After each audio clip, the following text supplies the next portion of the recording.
What is going on, everyone, and welcome back to the channel. I hope you're all doing well. Now, about a month or so ago, I posted this episode, 3 hours of Reddit stories to sleep to, and you guys absolutely loved it. Over 100,000 views on it on YouTube, countless more on podcast platforms. So I'm gonna go again. This is 3 more hours of Reddit stories to sleep to. Sit back, relax, subscribe once again if you're in bed, and enjoy. Karen gets shut down at a funeral. My mum died in 2011, right around the time that my paternal aunt Cookie was left by her husband after beating cancer for a 3rd time. Now, my aunt is very physically changed from all the chemo and radiation. She had gained a lot of weight, lost most of her hair, and had aged a bit faster due to a lack of hormones from having every trace of womanhood cut from her body. I have extreme anxiety stemming from agoraphobia. So my Aunt Cookie was my safe place for the duration of the whole event, which lasted several days. This consisted of everyone being at my parents' summer house in Mexico, basically standing around, chatting, drinking, and eating everything in sight. This funeral had every family member, plus people who were aunts and uncles that I'd never met in my life. Not being a drinker and not knowing a lot of the people walking around, my aunt and I sat down to have a cigarette each and catch up on our lives and whatnots. Suddenly, while we're mid-sentence in her cancer update, a Karen that I'd never set eyes on in my life starts loudly going, "Ugh!" She swats at the air like our cigarette smoke is even anywhere near her and makes a big fuss. Karen says, "Oh, that is so disgusting. How can you behave in such a disgusting manner at a funeral?" I reply, "My mum was a smoker, so she'd approve." "What? She was your mother? She didn't teach her daughter how to be a lady, I see. And you," talking to my aunt, "you should know better. What do you have to say for yourself, smoking in front of this child?" I was 33 years old. My Aunt Cookie takes off her sad cancer hat and strokes the small tuft of hair she had left in the front, and booming her voice, but not yelling, says, for all to hear, "What's it gonna do? Give me cancer?" Karen looked uncomfortable after the hat came off, but still managed to look insulted and walked away. I could hear the internal "ree" here. After a millisecond of silence, I giggle snorted and laughed until my sides hurt.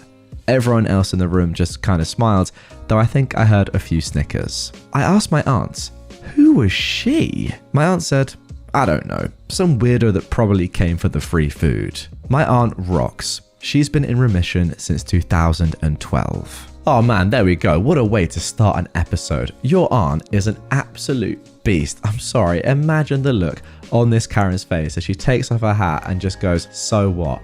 I don't care. I've beaten cancer 3 times." It's amazing, by the way, that she's been in remission since 2012, that she's still going on. I mean, like, fair play. The strength, the patience, I don't know, just the courage to continue to go through that. Chemo after chemo, probably most likely, but yeah, it all go well and she be okay now. It's pretty crazy, so fair play to her. And as for this Karen, I mean, come on. These guys are adults. They can choose if they want to smoke or not. It's not your business. You don't even know them. Now for our next entitled people story. Entitled guest thought money could get him anything. So, I live on the big island of Hawaii, and last year I was working at a local resort doing concierge. Most of the job was helping people figure out what they want to do while on vacation, like snorkeling, guided hiking tours, helicopter rides, etc. One afternoon, I was approached by a guy who wanted to take a tour to the Captain Cook Monument, which is known for having great snorkeling, but is only accessible by a steep and fairly grueling hike, or by boats or kayak tour through a permitted company, of which there are only a few. He wanted to go that day or the day after, and I explained that unfortunately all of the tours were fully booked. Unfazed and without pause, he tells me to find him another boat. I explained that only certain boats are allowed to be in that area, and all of them were full. He insisted though that I get on the phone and start calling anyone I could who had a boat that he could pay to take him there. And he kept saying, "Money isn't an issue, just find me a boat." I calmly explained again that was not possible or legal, and that no local boat captain would risk losing their license to take him there. Exasperated, he finally gave up on the boat and started asking about other tours. At this point, I mentioned that one of my favourite local tours is for stargazing on Mauna Kea. I know I've pronounced that incorrectly, but please, Hawaiian locals or people that know, comment down below, correct me, thanks. I told him all about the incredible sunset views and absolutely breathtaking stars, and that you go up in a nice van with about 14 other people. He was interested in going up the mountain, but didn't want to be around other people or be on a tour for 8 or so hours, so he tells me to call the helicopter companies and find him one that will fly him up there for a private star show. I begin explaining that the mountain is restricted airspace due to the observatories at the top, and that even if it wasn't, that not only can the local helicopters not safely make it to 14,000 feet in altitude, but none of those companies do stargazing tours because they aren't trained for it and don't have the equipment. Again, he tells me to just call around and find him a pilot willing to take him up there, and again starts repeating that money isn't an issue. I once again calmly explain, while shrieking like a banshee internally, that no pilot is going to risk the loss of their license as well as fines and jail time for taking him up there. Finally, he throws up his hands and says, "Fine, I guess I'll just go to the beach then."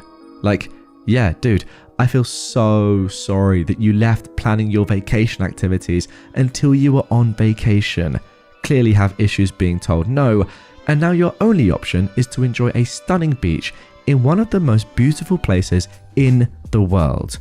God, I hate rich people. Oh my God, absolutely despise this sort of person. Just because you've got money doesn't mean that you can have access to do whatever you want. It's just not how the world works. It's just annoying that people like this have lots of money and just feel entitled to be able to say and do things like this. It's just insane. There's literal legal reasons as to why money doesn't matter in this situation and you cannot do this thing. Yet they don't get it.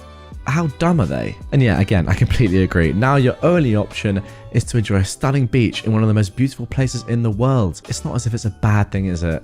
Goodness me. The audacity to say, "Fine, I guess I'll just go and enjoy the beach then." Yeah, you will. My sister-in-law got a new engagement and wedding band, and it's the exact same one as mine. My sister-in-law copied my engagement ring, and I'm trying not to get angry. My sister-in-law has always hated me.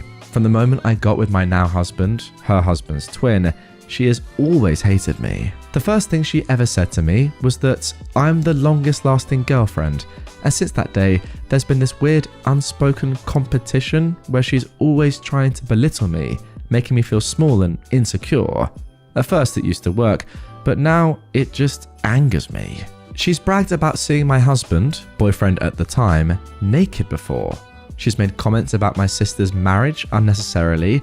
She's just jealous or something and has always said something to demean me. She goes and changes into outfits that match mine and literally copies me in everything. Well, me and my husband got married recently and he bought me a new ring because of our new journey in life as we'd grown so much.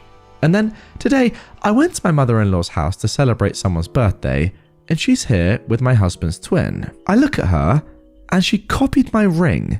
Exactly. My husband bought me a new 5-carat pear rose gold double halo ring, and she has the exact same thing. I am so freaking angry. Also, an added note, she also copied our other sister-in-law's engagement ring. My husband has 7 brothers, and the eldest got married first, and then she did, and she had the exact same ring as that girl too. So I know this behavior isn't random or a coincidence. I'm trying to contain myself because it's not a big deal and it's just materialistic things, but I'm fuming and I'm so annoyed.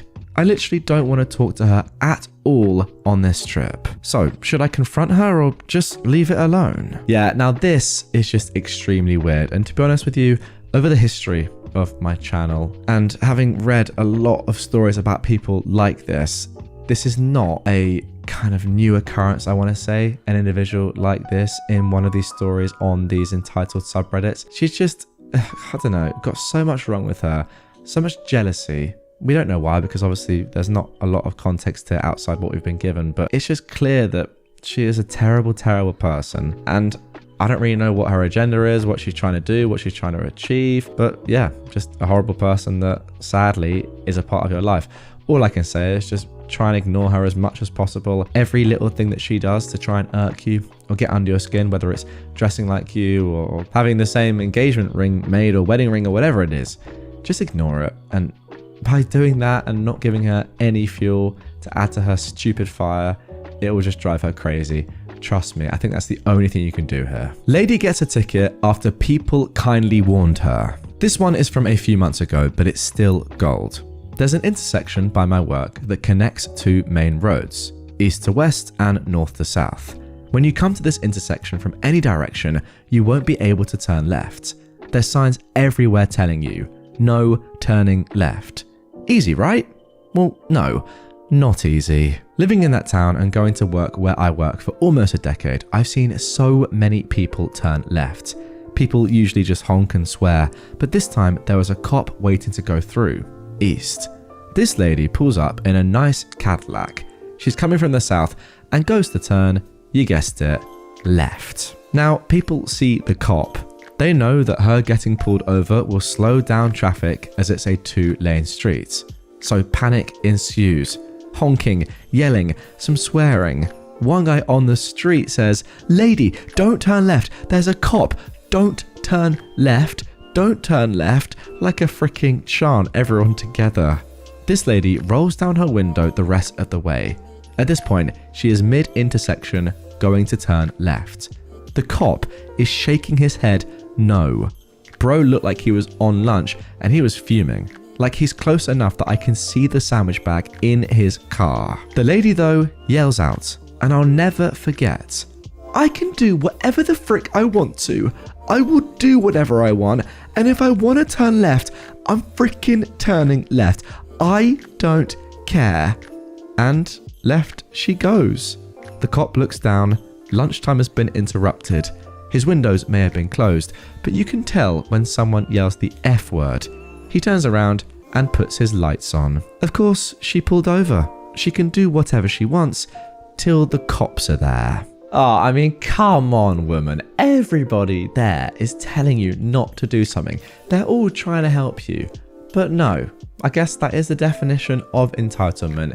You feel entitled to do whatever you want. And yeah, you pay the repercussions because you deserve them. Like, come on. Even the cop is pretty much chanting, saying, "Please don't do it. I'm eating my sandwich, man. Just play by the rules like everyone else does." Or the majority of people try to, at least. Everyone's trying to help you, but no, I'm going to have to pull you over here. I'm going to have to do my job. And yeah, nobody really wanted that to happen. Apart from you, it seemed. It's just instant karma of the highest accord. And one thing is for sure, never interrupt a cop on their lunchtime. That is a surefire way to get a ticket. Now for our next entitled people story. My aunt felt entitled to my money. At the beginning of the year, I decided to move across the country and change career. What I'd not anticipated was that due to stupid French insurance laws, they cover agencies and homeowners for unpaid rent only if the renter is a student, not workers in training. I couldn't find anywhere to live. My aunt was living less than an hour away from where I would work. So I called her. She was about to move away from her old apartment and apparently didn't have enough room for me in her new place, so she offered to keep renting her old place while I finish my probation period, and then once I'm able to rent, I'll move out or rent the place myself. But it came with a condition. I had to pay her the entire caution in case I break anything, and I had to buy her the kitchen she'd installed and several other pieces of furniture because it was a pain to move it. I also had to only have moving boxes, no furniture myself. I had to argue to let me have a freaking fridge. I moved in and stayed for the 3 months probation. Then I decided that I preferred to live near my job and move out. I cleaned my aunt's apartment, I moved my things out, and the furniture she sold me, except for the kitchen, and left. Now, because I was here illegally, I had no choice in that. My name was never on the contract, but I still paid my aunt rent every month. I believed that she would receive the entire caution back and give it to me. Plus, she said she would try to resell the kitchen to the new renters, and that would allow again me to have some money back. But she texted me yesterday that she'll only receive 30% of the caution back. Here are the reasons. She lost the key and it has to be replaced. I insist she lost a key. Charges to pay, and then also garbage taxes. Here is the kicker. Those are the charges for the entire year, but I was only there for 3 months. Yet still, she is making me pay the entire tax. I wouldn't mind paying them for the 3 months I stayed, but I find the entire year to be exaggerated. Plus, I didn't lose the key, she did, and still it's up to me to pay? Her reason was, we agreed I would only give you the money that the agency is giving me back. I'm screwed because I was there illegally, so I don't have a leg to stand on. I'll just remember to never trade with that aunt again. Well, although I see your point, OP, that you don't have a leg to stand on because you were there illegally, you can do other things, right? You can, for example, tell your entire family about how your aunt treated you, what she made you do, and how much money she made you pay, when in reality, that was her caution. That was what she had to pay. Well, at the minimum 9 months, but probably more, given, as you said, she was the one who lost the key. So yeah, I think that there's nothing you can do financially in terms of that money is gone. But tell your family, tell everyone, make people understand what your aunt did and that your aunt is a bad person. Just to clear up some things as well, I'll put this on screen actually.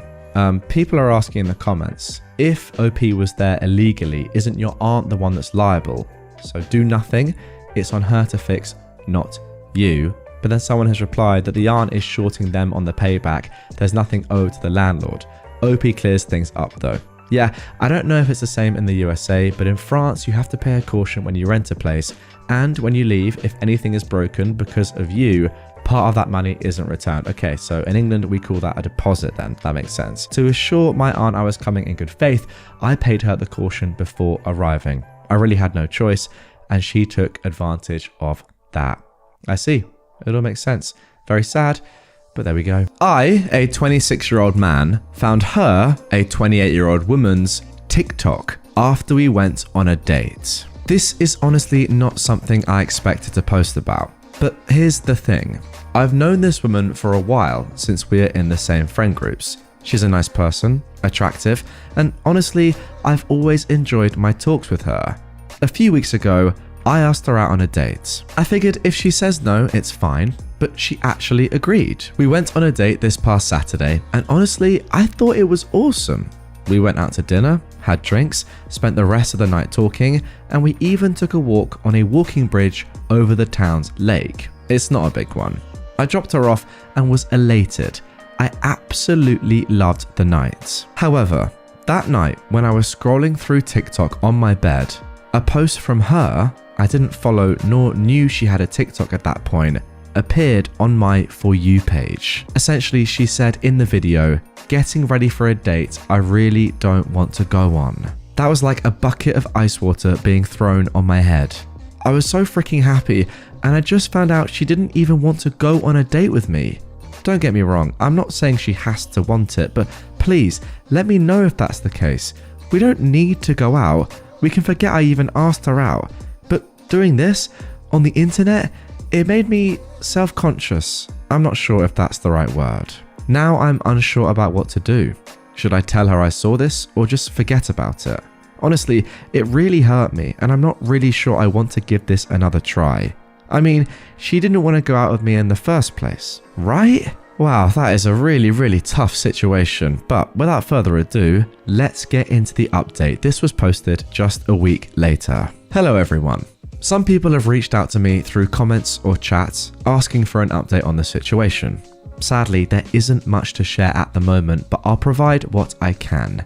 Please keep in mind that I won't be discussing this further, nor will I reply to comments. Thank you for your understanding. After last week's post, I read almost every comment, or at least most of them. I'm thankful to all those who commented and shared a bit of their own personal story. Some people mentioned that anxiety is normal and feeling like not going out is definitely common, suggesting that I shouldn't look too much into it. While I agree with their perspective and see no fault in not feeling like going out, what bothered me the most in this situation was having to post a TikTok for a significant audience. I am a private person by nature, and even my social media accounts, like Instagram, only have one single post. I don't really like to overtly share, nor do I want to be with somebody who does. It's completely fine to share whatever you want. I just don't want to be a part of it. So I decided not to contact her. I chose to pretend I'd never seen the post and let things be. I understand a lot of people might think this isn't the best choice, but I feel it's the best course for both of us. Last Thursday, a few friends who also happened to know her invited me for drinks. We went to a bar, and while we were eating and enjoying our drinks, a mutual friend asked me how my date went, as our circle was aware that we were going on a date. I didn't want to say much, so I just replied, "Oh, it was good, but I don't think we clicked." This friend followed it by saying, "We figured," which made me feel rather uneasy.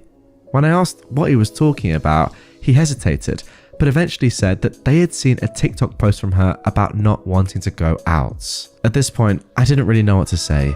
This situation is just incredibly messy for me, but there's not much I can do about it. Still, I wasn't going to mention it, nor did I try to look up if there was any update on her part. In fact, I deleted TikTok after that incident. It just wasn't doing me any good.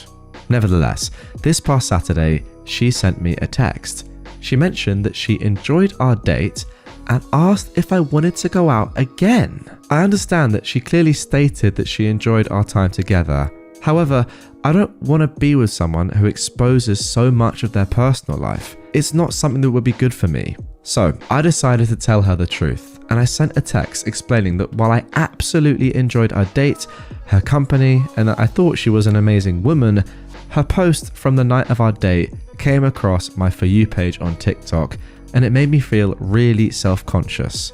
While I understand that she enjoyed the date, contrary to what she felt at the time of the post, I didn't feel comfortable going out with someone who had such a high level of exposure online.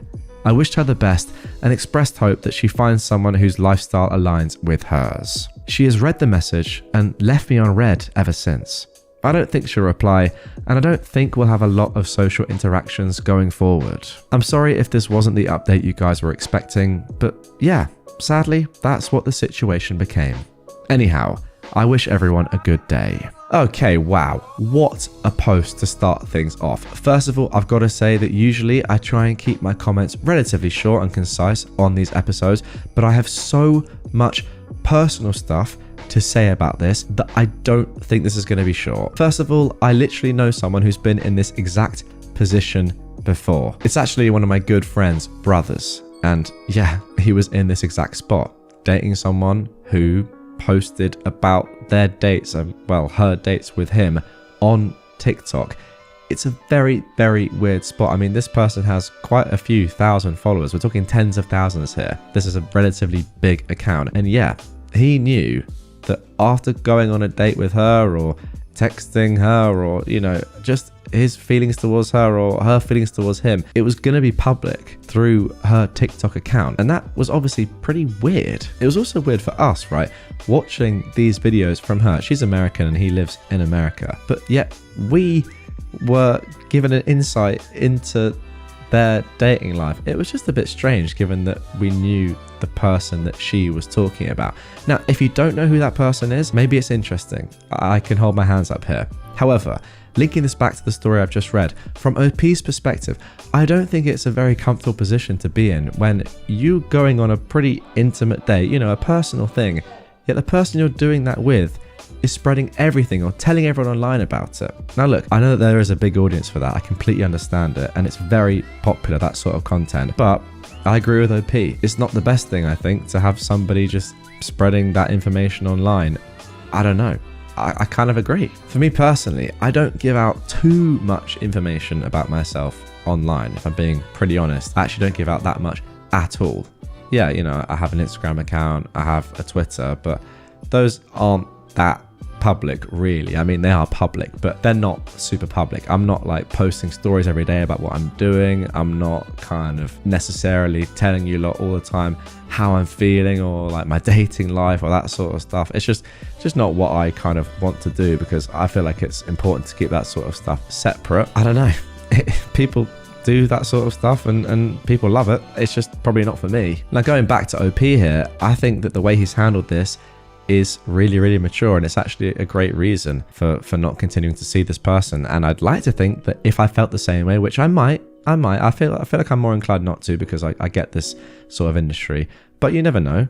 I wouldn't want someone saying, oh, this date was good. Oh, my boyfriend's really annoying me, doing a video about all that stuff, to be honest. So I might. But yeah, by saying, look, we had a great date. I appreciate the fact that, you know, maybe you had reservations before or not, or I like the fact that you said you wanted to go on another date. All good. I don't want to be in a relationship with somebody or see somebody that is posting so much stuff publicly about just me and you. I think that's a very, very valid point. But if you think about it, right, his friends saying to him, yeah, we figured. They've seen the video. I mean, that kind of epitomizes the whole notion of what OP is saying, right? You don't want other people, you don't want your friends knowing about that sort of stuff. You don't want other people knowing. You don't want strangers knowing. It's just weird, isn't it? It's just so strange. And yeah, I think you made the right decision. Now for our next best of post. Would I be the jerk for not telling my husband I'm pregnant until after he's back from his trip? My husband is a stay-at-home dad to our 4-year-old daughter. He is an extremely devoted and loving dad who has barely spent any time away from her, and she is a major daddy's girl. In 2 weeks, he's going to his best friend from college for a whole week. He's going to be reuniting with his college friends that he hasn't seen or spent time with altogether since our own wedding. He originally wanted the 3 of us to go, but I convinced him to just go himself because I think being alone would make him enjoy it more so he doesn't have to do childcare. I think our daughter is too young for that big of a trip for people she's only met once. Also, I'm planning on taking a week off work and would love to spend one-on-one time with her that we so rarely get. This morning, I learned that I am pregnant. We've been trying for some time now and really want lots of kids, so I'm over the moon. And I know that my husband and daughter will be too. I've not told my husband yet. My first pregnancy, he was a huge prepper, and when I first learned I was pregnant, he went into overdrive with preparing, researching, and taking care of me. He was incredibly helpful and loving, and it was so sweet, but he also really worked himself up and got stressed. I don't think it'll be as bad with this one, but I could still see it being a lot. I honestly don't really want to tell him until after his trip, in 3 weeks. Even though it's a huge secret for me to keep. I think he'll potentially be upset, which with him is very, very tame, when he finds out that I'd known for 3 weeks, but he would get over it fast. My concern with telling him is I could honestly see it ruining his trip. I can just imagine the constant texts asking me questions for the millionth times or sharing his most recent thoughts. I really, really want him to have a chill and fun trip and be able to decompress. And for myself, I want to be able to just focus on having a great time with my girl. But I also don't want to just hide something so hugely important to our family from him, since he obviously deserves to know. I can't really decide. Would I be the jerk if I decided to wait to tell him until after his trip? Okay, so before we get into the update here, first of all, a couple of relevant comments from the original comments section. Someone has said, no, you're not the jerk, but definitely don't tell anyone else before him. I completely agree with that. The logic here does make sense from OP. I think that's completely fine. But yeah, you cannot tell anyone else because that is when it would get unfair. OP replies, oh yeah, I'm definitely not telling anyone else. That's why I'm asking Reddit for advice on this and not friends or family. Yeah, that does make sense. Although I may tell my daughter right before he gets home because I'm loving all of the surprise suggestions that I'm seeing, especially with her wearing a big sister shirt. That is a good shout. Someone else has replied to that saying, I love the big sister shirt. If she's not reading yet, you can have her help you make it, then tell her when she's putting it on to show him that it has a secret message for daddy to read out loud to her. They can both get a surprise at the same time. That is genius. Oh my word.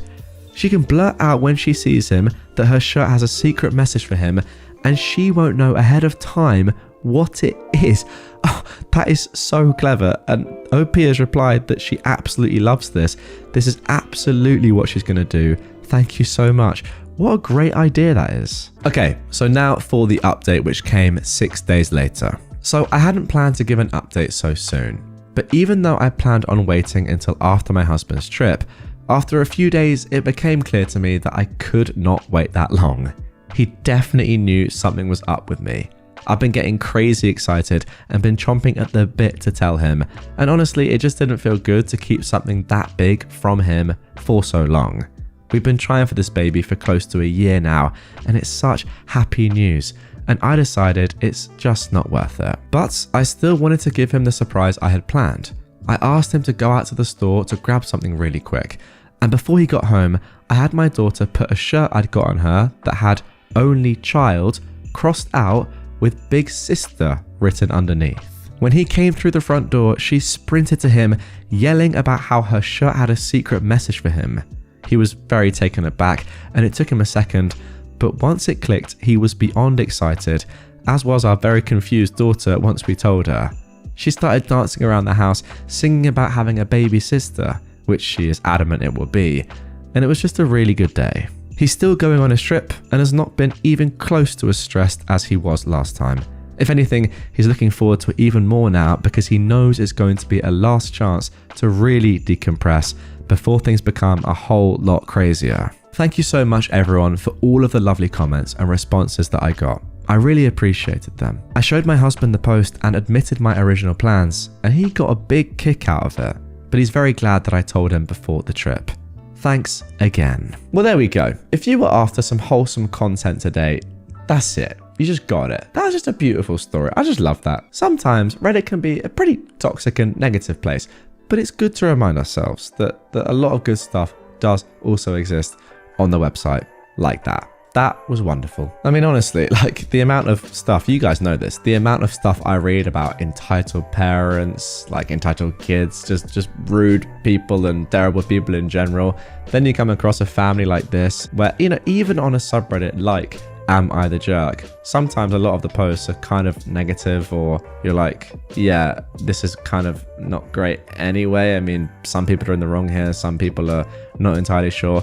This is just someone genuinely asking, should I tell him now or later? Because either way, it's going to be an amazing thing, but could I potentially make something that's going to be amazing as well, his trip away, a little bit worse? Just great. Just like a healthy relationship, a lovely family, very enjoyable stuff. I agree with you as well, OP. I think that, you know, it wouldn't be as stressful this time. I'll try and put myself in that situation. Obviously, it's tough because I'm not a father. However, one day I may well be. And I think if I am to become a father twice, the second time would be a lot less stressful. I can imagine myself being a little bit like OP the first time, just wanting to make sure everything's okay, being, you know, on top of stuff, asking loads of questions, trying to sort things out. But I feel like once you've done it once, the second time is a lot easier and you know more what you're doing. So yeah, I reckon he's going to enjoy the holiday a lot. My ex-coworker told our department about my sex life, so I told her boyfriend she cheated on him. I used to work in a factory. This chick was my age. I thought we were cool. I told her about a time I used a cucumber as a you-know-what. I used a condom, don't worry. I believe that everyone has some wild sex stories, and it's nothing to be ashamed of. Her and my old team would talk about wild things all the time. We'd laugh about it and move on. I quit that job and went back 2 weeks ago thinking I'd want the job again. I saw her in the break room and I didn't say hi because I was talking with someone else and I don't want to be rude. I quit that day because I realized I still hated that job. I'm assuming that's why she told the whole department, not just my team, that I screwed a cucumber. I found this out last night through a mutual friend. Normally, I wouldn't let this bother me, but the fact that she told the people who gossip to everyone after I quit struck a nerve, seemingly because she felt entitled to me saying hi. We weren't even that close. I put up with a whole lot of BS at that job, and I'd be danged if I still had to after I quit. When I worked there, she cheated on her boyfriend, who also worked there, with our coworker. Everyone knew about it, and they'd brag about it to everyone. I didn't get involved because it wasn't my business. I found her boyfriend's social media last night, and I told him about her cheating. Now she wants to fight me outside of work, and the coworker she cheated with is mad at me for causing issues for him at work. We all warned them what would happen if they got together. The whole team is chaotic at the moment, which is what my mutual friend texted me. I'm sure that my cucumber story isn't that important anymore. Well, there you go. That is as fair as it gets. That is the definition of an eye for an eye. It's petty, yeah. Is it justified? 100%. As the top comment says right here, living in glass houses and throwing stones is a dangerous business. I completely agree. Why? would you do this sort of thing when you know that you're cheating and you know that the person that you're telling these things about also knows that you're cheating? It's so dumb. Obviously, easiest form of revenge would be that person telling your boyfriend or getting in contact with your boyfriend and saying, yeah, by the way, just so you know, you're being cheated on. How dumb are you? Neighbor blows air horn at dog, and my brother has the sudden desire to practice his guitar on the back porch. So, I've lived in this house for 2 years with my brother. The neighbors work nights and have woken us up every morning they have work. See, their driveway is 5 feet from our bedrooms. They like to take Bluetooth phone calls in their cars when they get home. I can hear these calls on the opposite side of my house, let alone 5 feet away through my bedroom wall. When I got my dog and she started deterring the phone calls by barking at them when she was outside, I kind of thought it was funny. Until the neighbor guy started blowing an air horn at her. The first time I took it as a sign that I was being a bad owner and installed dog bark deterrents outside. Thing is, this guy leaves his house to do yard work once a week and get the mail once a day. I bring her inside whenever I see him outside, but sometimes I don't catch her in time. The dog bark deterrent battery died earlier today too, so I'm relaxing in my living room and here comes the air horn. My brother got sick of it and felt a sudden compulsion to set up his guitar and amp on the back porch. 15 minutes into his impromptu concert, I hear yelling. I go outside and the neighbor is screaming at my brother that he's a jerk and he already spoke to me, a lie, and said that if he's outside, then bring the dog inside. He and the wife, who had been hoovering by the door, storm inside. My brother is considering practicing every afternoon when he comes home from work. Well, yeah, I think it makes complete sense. There's only one way to get better at the electric guitar, and that is to play it extremely loudly when you come home from work. Ideally, outside. Simple as that. It has to be done. Look, these guys know, they must know that they're being inconsiderate. And it probably works both ways, right? You know, if you do work a night shift, then I imagine that the worst part about it is trying to sleep in the day. Well, one of the worst parts for sure. Guys, if you've ever done night shifts, let me know in the comments down below, because I can imagine that there are a lot of natural disturbances. You know, life is obviously louder in the day as more people are awake. But you would think that knowing that, these people wouldn't be loud to their neighbors right in the middle of the morning when they're coming back from their shift, right? Because they know how easy it would be to flip the script, as we're seeing from OP's family. Come on, like the first story, don't throw stones in glass houses. So dumb. You know what I reckon your brother should do? Listen very closely to one of the Bluetooth calls and then make a song all about it and just play it to them. See their reaction then. I bet they'd love it. Ditching a family vacation in favor of going away with my husband. Every year, my family likes to plan a big vacation together. It's usually my mother, my sister, my brother and his wife, my daughter, her husband, and my grandbaby, and finally me and my husband. We also have open invitations to other various relatives. This year, they wanted to do an all-inclusive resort in Aruba. It was settled and tickets were purchased. While I don't mind going on vacation with family, I have some qualms with the various parties who are attending. Let's start with my mother, who is up in age but hasn't really taken the best care of her body. So she has weight problems that have affected her ability to walk. It's also led to sleep apnea. This means that she can't walk very far without taking tons of breaks and will fall asleep anywhere, which isn't a problem, except every time we plan an activity that requires some level of physical fitness, she discourages us from doing it, and she can't take us having fun without her. So we end up scrapping our plans and doing whatever activity she feels she can do. Then there is my brother, who wants to go and can't afford his own way. This leads him to scrounge off my mother to find a way to go. Usually, it plays itself out as he says he is going, his ticket gets bought, and everything else is paid for, and then my mother will have some sort of emergency where we need to help her out. We basically end up giving her close to, if not more than what it costs for my deadbeat brother to go, and then we spend the rest of the vacation paying for him and mum through meals, tickets to attractions, and anything else that tickles their fancy. Now that you have some background, let's get to the jerk/revenge part. As we get closer to the trip, I get rumblings of my mother needing the cash for house repairs. Then my brother has to quit his job to go on the trip because the man won't let him off, and my daughter and her husband booked the honeymoon suite As all of this is going down and we confirm flights, accommodations, and excursions, I just nod my head and agree. The day of the trip, we all head to the airport and get through security. As everyone turns left to go to their gate, me and my husband turn the opposite way. They start quizzing us as to where we're going and if we're getting something to eat so we can bring them some. So I just turn to them and say, we've decided to go on a cruise out of Miami. See you guys in a couple of weeks. My daughter is irate and says, who is gonna watch the baby while we enjoy our second honeymoon? My mother is like, who's gonna pay for this for her and pay for that? My brother just looks dumbfounded like he just lost his pet. And they all start to tell me how I'm ruining their vacation and I'm a jerk and stuff. Now this right here is absolute genius. Yes, in this one moment, I have to say that you are being a jerk because you haven't told them about this, and yeah, it's tough on them. However, it's so beautiful and it's completely justified.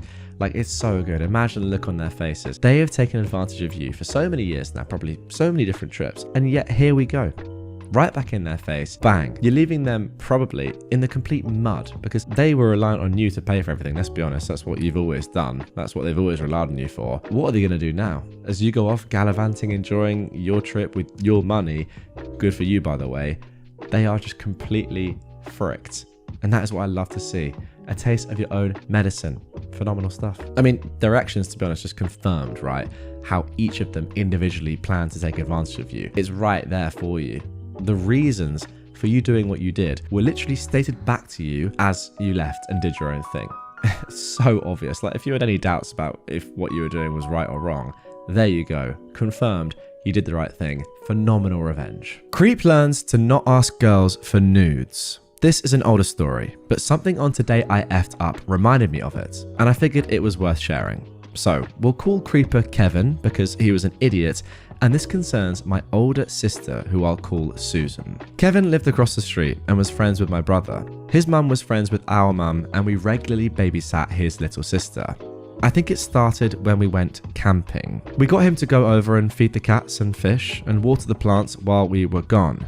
And when we got back, Susan found that someone had been in her underwear drawer. And if I remember correctly, there was a pair missing, but we never really got any confirmation. Well, don't ask how because I don't know, but Kevin had Susan's phone number and he started asking for nudes. Susan showed our parents, and the way they saw it, there were two options. They could tell his mum, and we knew that she would absolutely kill him, or we could screw with him. Susan chose that option. He asked for a hot pic. She sent him a picture of the stovetop with one of the burners on. He asked for a nude. She sent a picture of an ankle. He wanted more explicit, so she obliged. She sent him a picture of a thigh in spandex. He wanted more, so she sent him a picture of a nipple. He didn't ask again, and we let that brew for about a week. Then we told his mum, and she was ready to rip his head off, but then we told her what we did, and we sent him the same pictures, but this time they weren't cropped. You see, dear reader, those weren't pictures of Susan. They were pictures of my bio dad. So that thigh in spandex was his hairy thigh in these spandex boxer things he used for his back, and that nitpick the kid jerked off to was a hairy man nipple. His mum was howling with laughter. She did have a sit down with him, and she noticed that he wasn't disappearing to his room for a nap for a good long while, and his showers were much shorter. We're pretty sure he was traumatized for life, and he never asked my sister for another picture. Once he asked for one from a girl that she knew, but obviously Susan told her friends about what happened, and the friends sent him the same zoomed in nitpic. We never heard about him asking another girl for pics. Oh my, this is a hands-on head moment for me. Oh, can you imagine? Can you imagine having a fun time, you know, with yourself over a picture that you think, you know, an attractive girl has sent to you, and then you find out that it's a hairy man nipple. How can you ever look at yourself in the mirror again? I mean, it's just ridiculous. Unbelievable. And also, the fact that he's then continued on asking other girls for nudes and has had that hairy nipple sent back to him again is so good. Look, obviously the guy's a complete creep, but he is going to be traumatized for a long time. Imagine jerking off over that. Oh, it's crazy. It really is. And now for our final petty revenge post of this episode. Steal my parking space. Enjoy the fine. Me and my girlfriend started renting an apartment in August. My girlfriend had a few weeks left of her job, a city over, and due to that, my girlfriend needed a car. Since she worked late evenings, it would be almost impossible for her to find a parking space close to our apartment at roughly 9 p.m, since all parking spaces would be filled at about 4:30 p.m. So we both decided to pay $90 a month for the parking garage under our apartment. After a few weeks, my girlfriend started working closer to our home, and the need for a car disappeared. The lease wasn't up on the parking space, so we decided to use it as a reserve space in case friends or family came over. Since the space is usually empty, people started parking in it. We usually would call parking security and they'd put a fine on the car. But this time I chose to be nice. A blacked out BMW was parked in our space, and I found out who owned it. I called them with the intention of asking them to move the car politely. The owner of the car was a 30-year-old man. I rang him up and he picked up the phone. Silence. He was silent for a solid 5 seconds before I hesitantly said, "Hello?" He responded, "Who is it?" in an annoyed voice. "Hello, my name is OP." "OP who? From what company?" "Oh, I'm not from a company. I just live in the same apartment complex as you and was wondering—" "Go the frick away," he interrupted. Then he hung up the phone. I then called parking security, and 10 minutes later, there was an $80 fine on his car. I tried calling him again to tell him that there was a fine on his car and a tow truck would be there to pick it up later that evening if he didn't move it from our spots. But when I called him up, I got a very warm and pleasant response. "Stop freaking calling me!" And he hung up. Later that evening, I saw a nice blacked out BMW on the back of a tow truck. Oh, and a little update to when this one as well. One of the other times this happened, I took a photo of the car. I just remembered that I still have the photo, so I looked at the license plate, and it turns out, same last name as this new guy. I looked up the person and they're related. The apple doesn't fall far from the tree, I guess. Oh wow, I mean, yeah, this is good revenge, but it's not really revenge at all, is it, if we're being honest with each other? This is just what you would do in this situation. Ultimately, you didn't even have to be polite in the first place. But you were, and he still didn't really care. I mean, maybe he's one of those people that just won't even care about the fine or the fact that his car's been towed. I mean, surely not, right? Surely it's worth just, you've heard that someone's from your apartment. Are you that much of an arrogant idiot? And I want to say something a lot stronger there, but I'm not going to swear. That just says, "Oh, you don't care from my apartment, just F off." And then you get that same call again and you still are not inquisitive at least, or maybe someone needs your help or something like that. Or perhaps you realize that you've parked in a space that you don't pay for or own. Maybe it's to do with that. I mean, come on. It's ridiculous. And yeah, ultimately the guy's car deserved to be towed. What an absolute tool. It's funny, I'm just looking through the comments. A lot of people are saying that, oh, what a surprise the guy's insert swear word here. He drives a BMW. Tough. Do you agree? Get in the comments down below. I don't know about that. I don't know too much about cars, but I know that BMW drivers do have quite a bad rep. But yeah, there we go. Am I the jerk for giving a fake name at Starbucks? Alright, so I am a 22-year-old man and I think this whole thing is ridiculous. But my girlfriend is really angry at me, so here we go. I don't like giving my real name at places like Starbucks and similar stores, where they shout out your name when the order's ready. I can't tell you why. I have a normal, reasonably common name that I like fine enough, but for some reason it majorly creeps me out when a barista shouts my name through a room full of strangers. I guess it's just some harmless quirk I have, at least to me. So whenever I'm at a store where they want your name, I say it's Tom. That's literally the name I use. Nothing inappropriate or outlandish, just plain Tom. I know I am meant when they call it, as I always use the same one, so there's no confusion or anything. They yell Tom, I get my drink or my food, and it's never been a problem until now. A couple of days ago, I was at Starbucks with my new girlfriend and ordered our drinks while she sat down. I gave them my fake name, as always, and when our order was ready and they shouted Tom, I went and got it. My girlfriend was a bit confused and asked me if I went and got someone else's order, which is fair enough. So I explained the thing to her and thought that was that. But she got really angry. She says it's really disrespectful to lie like that, and that I am making everybody in the store out to be creeps who will do something bad if they know my name. which is not at all what's happening. I just don't like when they yell my real name, so I found a harmless way to get around that. But she can't see it like that. She thinks I'm a pathological liar who is way too suspicious of everyone and I need to stop. I really can't see the problem she has. It's really not that deep. I don't think I'm hurting anyone, or am I? So yeah, I'm really confused by her reaction and asking myself if I'm the jerk after all, for some reason I can't comprehend.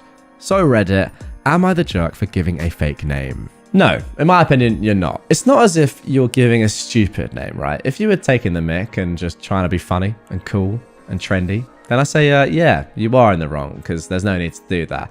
However, nobody is getting offended by the name Tom, are they? That's completely fine.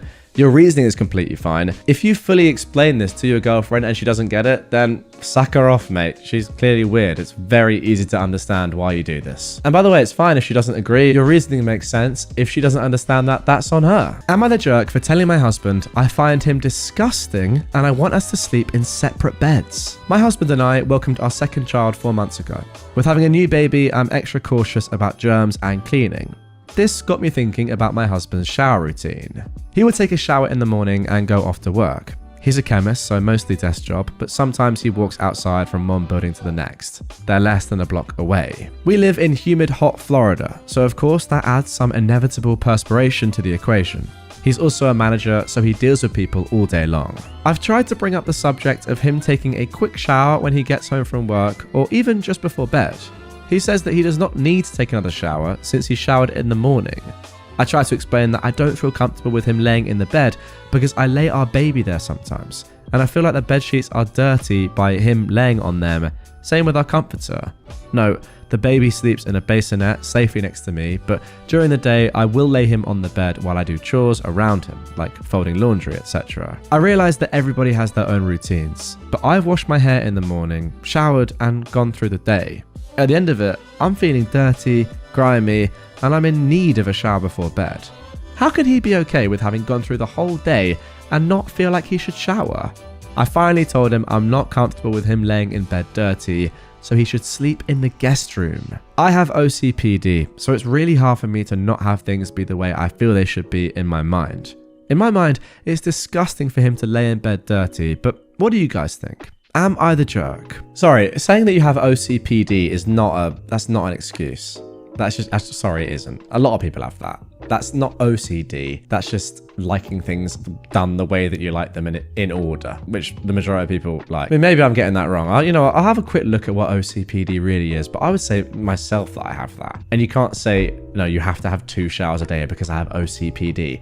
That's insane. The primary difference is that OCD includes obsessions and compulsions, while OCPD does not. That's kind of what I think. Like, OCPD is more of just a preference, really. OCD is you are characterized by intrusive thoughts.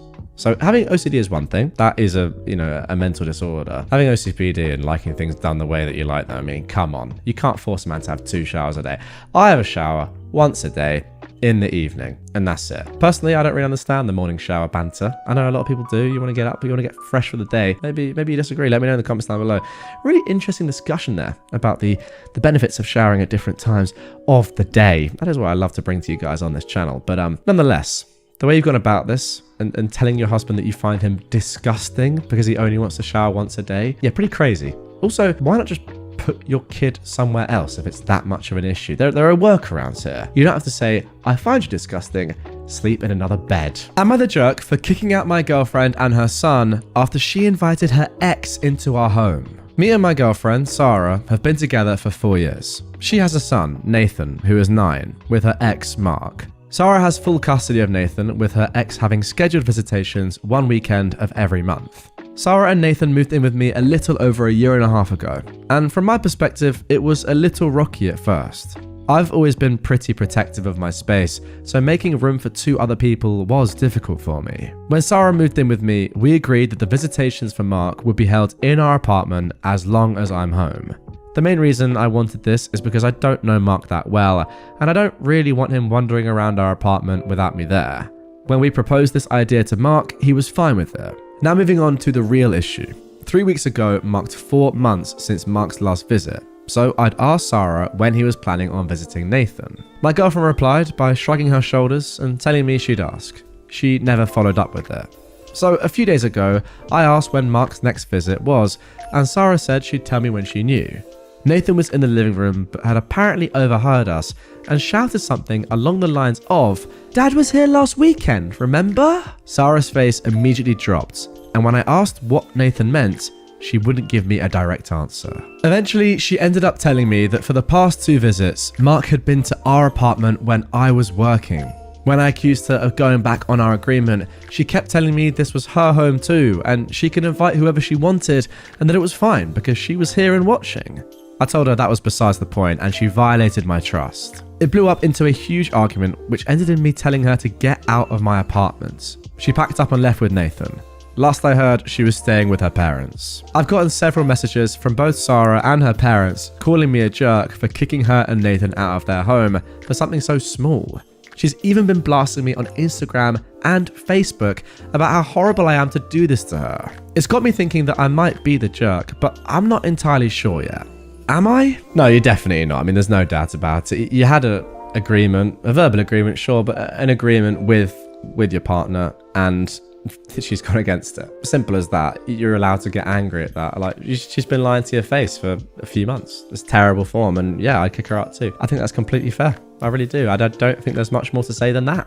I think importantly as well, you said that it's your apartment that they've moved into. Now, look, obviously, you're in a relationship, and by you saying that, you are kind of, cohabiting, and it has to be their apartment as much as it's yours. And, well, definitely your girlfriend's as much as it is yours. But you do own it at the end of the day. It is yours. So if there is some sort of conflict and it comes to you as to a decision as to what you want to do in terms of your living space, and if you don't feel comfortable living with your girlfriend at this moment in time, then you can say, sorry, you need to move out. You can't be the jerk for kicking her out. Sorry. And look, it sounds as if she can go to her mum's for a bit as well, but it's not ideal. She's been lying to your face for a few months. Get her gone. Am I the jerk for not fighting for my daughter to be valedictorian? My daughter's school did not choose her to be valedictorian for graduation, and she is still salty about it. Her high school normally goes with the highest grade point average, but it can be between the top 5 students if one demonstrates high academic achievement, like winning a competition. My daughter was the leader of and won a national robotics competition, and being the top 1 to 2 students, she was sure she would get valedictorian. But the school broke away from their criteria by choosing a girl who'd been in a car crash caused by a hit-and-run driver. The girl wasn't badly injured, but her mum died from the accident, and she went on to finish the year with good grades. She wasn't in the top 5 students and only took 1 AP class, whereas most previous valedictorians came from the IB or full AP course load. My son was valedictorian 4 years prior and also did full IB. So my daughter was really angry when she found out because she felt like it was unfair, and also thought it was racist because kids and parents have been complaining that only Asian students ever got the award. According to her, the last 8 years it was always an Asian who had won, and while my daughter is half Asian, so is my son, the school was trying to find a non-Asian to appease the families. She said she would have been okay with the other 5 top students winning, but to give it to someone with just above average grades when the criteria was about academics made her feel like she and the other 5, which according to her were all Asians, were discriminated against. I don't know if this is true, and I understand why it's unfair, and even agree with it to an extent. But the girl lost her mother and still finished the year with good grades, and that should be recognised. Also, the valedictorian has been made public, and if my daughter tried to get it overturned, it would make her look like a sore loser. I did explain all of this to her, and I told her that she was going to MIT already with a partial scholarship, and everybody knew she was smart. She needs to accept sometimes that unfair things happen. She was extremely angry at me for not going to the principal about this, and my wife was also angry because she felt like the school discriminated against our daughter. She's now in her first semester at MIT, and while she likes it, she says that most people in her classes were valedictorians in their high schools, and she feels like she was robbed when she worked so hard. I thought she'd forget about it, but she seems to still be angry and not as close to me as before. So, am I the jerk for not talking to her school about this when I could? That right there is called life. Life is not fair. It sounds like she deserves to be valedictorian. Fair play to her, she worked very hard, and I can fully understand from her perspective that it's quite sad to not get this. And yeah, maybe it's a little bit strange that she's still going on about this despite the fact that she's now in college and surely you would have thought she got over it, but moved on to better things, but clearly not. However, I can understand that she's worked very hard for something that she feels like she's owed and she hasn't got it, and that's irked her. But she's not the first person that's happened to, and she won't be the last. Not just with valedictorians, but in life. I'll be honest, I don't know how important or meaningful valedictorians are in American high schools. You'll have to let me know in the comments down below. But I mean, we have something similar, I think, which is like head boy, head girl in school, and people really want to get that sort of stuff, but sometimes they don't, even though they deserve it. And by the way, the person that did actually get it is pretty astonishing, right? I would say they deserve it more than Opie's daughter, to be completely honest. Like, your mum was killed. You were in the car, yet you still do really well in school. Is that not more deserving of someone that had a nice, normal life, their parents are still alive, and they did better academically?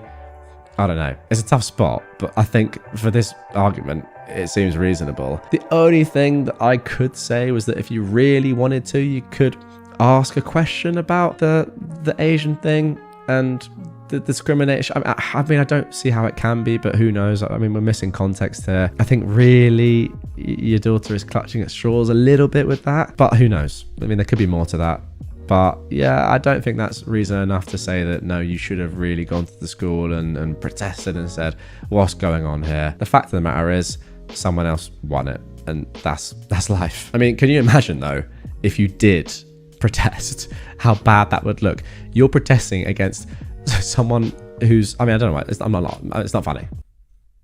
It's kind of funny, as in like the irony of the whole situation. You protesting against a girl that did so well after her mum was killed in front of her about her being a valedictorian because your daughter got better grades. How bad would that look? So yes, good thing that you didn't do that, let's be completely honest. And yeah, as I said, that is life. Entitled sister-in-law tries to take credit for large cancer fundraiser donation. So, context. My mother has a friend that has terminal cancer. She got diagnosed about a year or so ago, and it recently went terminal. She only has a few months left. So her friends and family decided to have a fundraiser in her honor to help cover medical / afterlife / bucket list costs, as well as help the family out after she passes. This lady is an amazing person. Everyone in town knows and loves her. She's a hairdresser and has been doing my mum's hair for ages. My mum has been a big part of the planning and fundraising for this event. There are a handful of this woman's friends and family taking part in it. However, most of them live an hour or so away, so the businesses and people they are getting donations from are not in our town and they don't know anyone. So my mum took it upon herself to call dang near every business in town. Family-owned shops and restaurants, chain shops and restaurants, travel agencies, insurance agencies, big places of employment, etc., as well as donations from the general public. She even got our local Walmart to donate. She's gotten everything from small items, gift cards, whole baskets, massages, discounts. She even got our local airport to donate 2 30-minute airplane rides around our country. That is phenomenal. And the latest place to donate was our bowling alley. The guy who runs and owns the place is amazing. He also coaches both our high school bowling teams. When my mum called him, he said that he's going to take a bit to think about what to donate because he wants to do something other than just a free bowl or two. He ended up ordering 2 new bowling balls and is donating them along with 2 one-hour bowling parties for 10 bowlers. That's like a $400 donation overall, at least. So anyway, he told her last week when he called to confirm what he's donating to call back in a week, today, to check if it's in and if she can come and pick it up. She's been posting thanks on Facebook for the donators and telling them what they've donated to kind of give a peek at what the auction baskets will include. So she called today to ask if it's in and if and when she can pick it up. She was informed then that someone already had. My mum was not made aware that someone else was picking it up. She posted about the donation on Facebook and added in the group chat that they have for their friends and family. No one outside of that chat knew that she hadn't picked them up yet. So she messaged them all asking if one of them had grabbed it and forgot to tell her. But they had no clue what she was talking about. We thought maybe some jackwagon saw the post and decided to take it for themselves. I called the owner and asked if he knew who picked the stuff up, and he said Janet. He said that since she was family, he thought that we'd sent her. My mum texted the group chat asking if anyone knew who she was, and it turns out that she is the woman's husband's sister. the sister is not in any of the group chats and hasn't attended any of the meetings regarding the fundraiser or the planning. The woman's daughter is in the group chat and is very active in the planning and the fundraising. She called her mum and asked if she heard from the sister and if she's seen the bowling balls or certificates, and her mum said that the sister had actually brought them to her home, saying that she had got this huge donation from the bowling alley. Now, none of the other donations have been going to her house. We don't want to clutter up her house and cause her stress trying to help plan, so the friends and family have been keeping the stuff at their houses until it's time for the fundraiser. So there's no other reason for her to take them to her house other than to take credit for it. I just don't understand why she would take it upon herself to go and pick up a huge donation that she didn't take part in without telling my mother, the one who got the donation, that she didn't need to go and pick it up because she had it covered. She took it straight to the woman's house without asking the group that's planning where we're storing the donations. And she didn't tell anyone that she took it. She doesn't even live in our town. She lives 30 minutes away, so she had to go so out of her way to pick this up. She took it to her sister-in-law's house, trying to take credit for this huge donation when she hasn't put in a lick of work for this fundraiser, and left us worried that someone else had just taken our donation and ran off with it. Honestly, after reading this, I kind of would have rathered it be someone just steal the donation and keep it for themselves. This, if anything, is worse. At least if someone went and just stole the donation, you'd say, you know what, that's a real shame. Isn't it so sad that these things happen and people out there exist? It's terrible. However, what the sister-in-law has actually done here is try to just completely devalue the entirety of your mum's work and the number of other donations that have been made from, an insane amount of people, it sounds like. If she is claiming this as her own, what does that then mean for everybody else who's actually done the work? Do you kind of get what I'm saying? So yeah, although I'm sure you'll get the donation back and that's unbelievable, the fact that she has put this doubt perhaps into the woman's mind, into everyone else's mind about who's actually raising the money or what's going on here is crazy. It's so much more selfish than if some randomer had just stolen the donation in the first place. She knows the level that your mum has gone to, the effort that your mum has put in to get these unbelievable donations. Yet she's still done this. The audacity. Not just the program that I'm using to record this audio on right now, niche joke, but the audacity. I am at a loss as to what to do with my wife's request. My wife and I have been married since 2001 and been together since 1999. She is the most intelligent, thoughtful, caring, loyal person I know, and I've always thought of myself as fortunate to have met and married her. She is, even today, aesthetically beautiful, and men have told her this throughout our marriage. She's always shot them down. Now, earlier this year, she was diagnosed with uterine cancer, stage 1, and had a full hysterectomy. I was never concerned about the cancer. It was diagnosed early, dealt with quickly, and she made a full recovery. I took time off work to look after her after the surgery, and all seemed well. There were some to be expected emotional instances on her parts, and although I am not an emotional person, we dealt with them together. After her recovery, she was insistent that we start living life to the fullest, and took a 10-day trip to Europe, followed by a trip to Belize. We also have a trip to the UK and Spain and Portugal later this year. Now, I'm fine with these things, building memories and crossing bucket list adventures off of her and our list.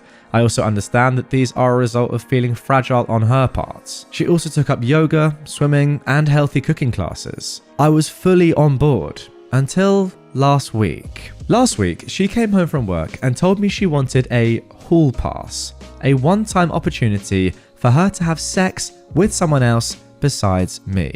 She said that since her cancer diagnosis, her outlook on life has changed and she doesn't want to be handcuffed from doing things she wants to do. She explained that there's a guy at her work that she's always had some attraction to.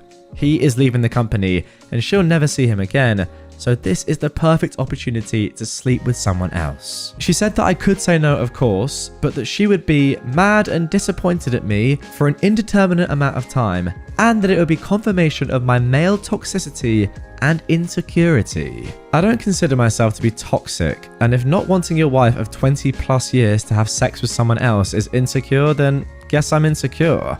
I told her that I appreciated her talking to me about this, but approval via coercion is not approval. I also said that I do not appreciate her language in describing my, as of yet, unknown reaction to this very large issue that could affect the rest of our marriage and life. I got up in the morning and she basically said that she was sorry for putting such a large decision solely on my shoulders and that to help, she was taking the decision away from me. She booked a hotel near where her co-workers are having a party / send-off for this guy, and she would spend the night there with him and hope that I would be here when she got back. That she would answer any questions I have about the night after it happened, but not before. She will not tell me who he is or anything about him because she knows me too well and that I will dwell and obsess over him, and that would make it too real for me, which is pretty accurate. Her POV is that the less I know, the better, which contradicts the offer to tell me anything I want to know after it happened.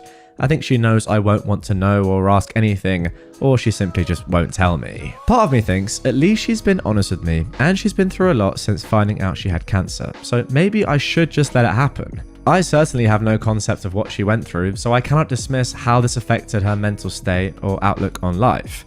Part of me wants to put my foot down and say this is not going to happen and deal with those consequences when they happen. Her BFF called me callous for even suggesting that I wouldn't let it happen because I have no idea what she went through. I find it hard to believe that she is okay with the possibility of throwing away 20 plus years of marriage over some guy that she has had no relationship with outside of work, and that I should just call her bluff. Maybe she thinks similarly that I won't throw away the marriage because of one encounter. I just don't know what to do. I empathize with her, and then an instant later I'm angry with her. Part of me wants to know who this guy is. What does he look like? What has he got that is so enthralling for her? Is he just a safe option? Is he married? Does his wife know? Would I be a callous jerk for saying no? What can I do besides walking away? Okay, now, where do we even begin? Now, of course, this is best of Redditor updates, so we're going to get a lot more content here. But off the rip, I've got to say, what a load of absolute rubbish. I know multiple people, multiple couples in which one of them has gone through cancer and they survive. And they don't just then go, you know what? Yeah, I've survived this. I'm not going to go around shagging like a legend. They just don't do that. It's very abnormal. Now, the whole part about your wife ticking things off your and her collective bucket list is great. Traveling, making her realize and making you guys realize that life is short. It can end at any moment. It's good to do things you want to do whilst you have the chance to do them. Completely fine until you get to having sex with one of your co-workers, forcing your husband to be okay with it. That's probably a little bit too far. At that point, I think, how about just end the marriage and move on with your life? It's just very, very strange. What I love the most, and by love I mean just cannot get at all, is her saying, no, you have to let me do this because, by the way, I had cancer and therefore you have to let me cheat on you. It's on you. Like her saying, you know what, I'm just going to take the decision out of your hands. Don't worry. I'll just take the decision out of your hands. Don't worry about me. It's so great. I love it. Nonetheless, let's carry on and let's get into this comment which was posted on the original, which I think is really, really good. Kind of think this is the way your marriage will be from now on. With her epiphany, she wants to relive her life and she's going to do it regardless of your feelings. I think she's being rather selfish and probably only threatens this because she thinks you are beaten down and will simply put up with it. Perhaps not the best time for trips and frills. She wants a single life. Let her see what that means. I agree. I feel like, obviously it's very, very tough for you. And I completely understand what you're going through in the sense that you say that 1 second you're like, no way am I ever going to let her do this. I'm going to call her bluff, go and do it. She won't. And then the next you're like, oh, well, I do love her so much. And she did also have cancer. That's going to be very mentally taxing. Oh, by the way, I'm not for 1 second saying that I know what that's like or how it feels or I can empathize with that in any way. I obviously can't. But I agree with this commenter. It gets to a stage where you got to just say to her, yeah, obviously you're not allowed to do this. I don't care. And also, what's your best friend saying about you can't not let her do this? She had cancer. Again, terrible friend. Sorry, very obvious. You have to call her bluff. You have to just say, you know what, this is going to hurt me, but go and do it. And if you do it, that's the end. It is weird though. 20 plus years of marriage and that. Wow. Now, OP has actually replied to a couple of comments from the original saying this. She thinks because she'll never see this guy again and that I have never met him, supposedly, that it won't really affect me or our marriage in the long term. I'm left with accepting it and never viewing her the same way again, or going through a divorce at 54. Not really great options on either front. That is a very fair point. I don't know where her head is, and the bout with cancer is affecting her in ways that I couldn't possibly imagine. I don't think she believes I will leave. There we go. I mean, you've pretty much said exactly what I think there. You have to test that though. If she doesn't think that you'll leave, you have to actually leave and then see what her reaction is.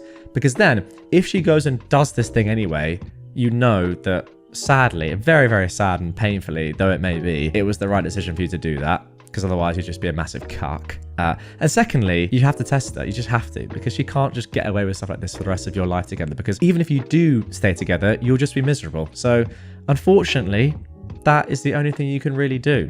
Now, let's get into the update that was posted just a few days later. I received a ton of advice that I couldn't possibly respond to. I do appreciate the people who took time to offer advice in the comments or via PM. It's been an exhausting couple of days. I was hoping that my opposition to her plans would give her pause, but unfortunately that did not happen.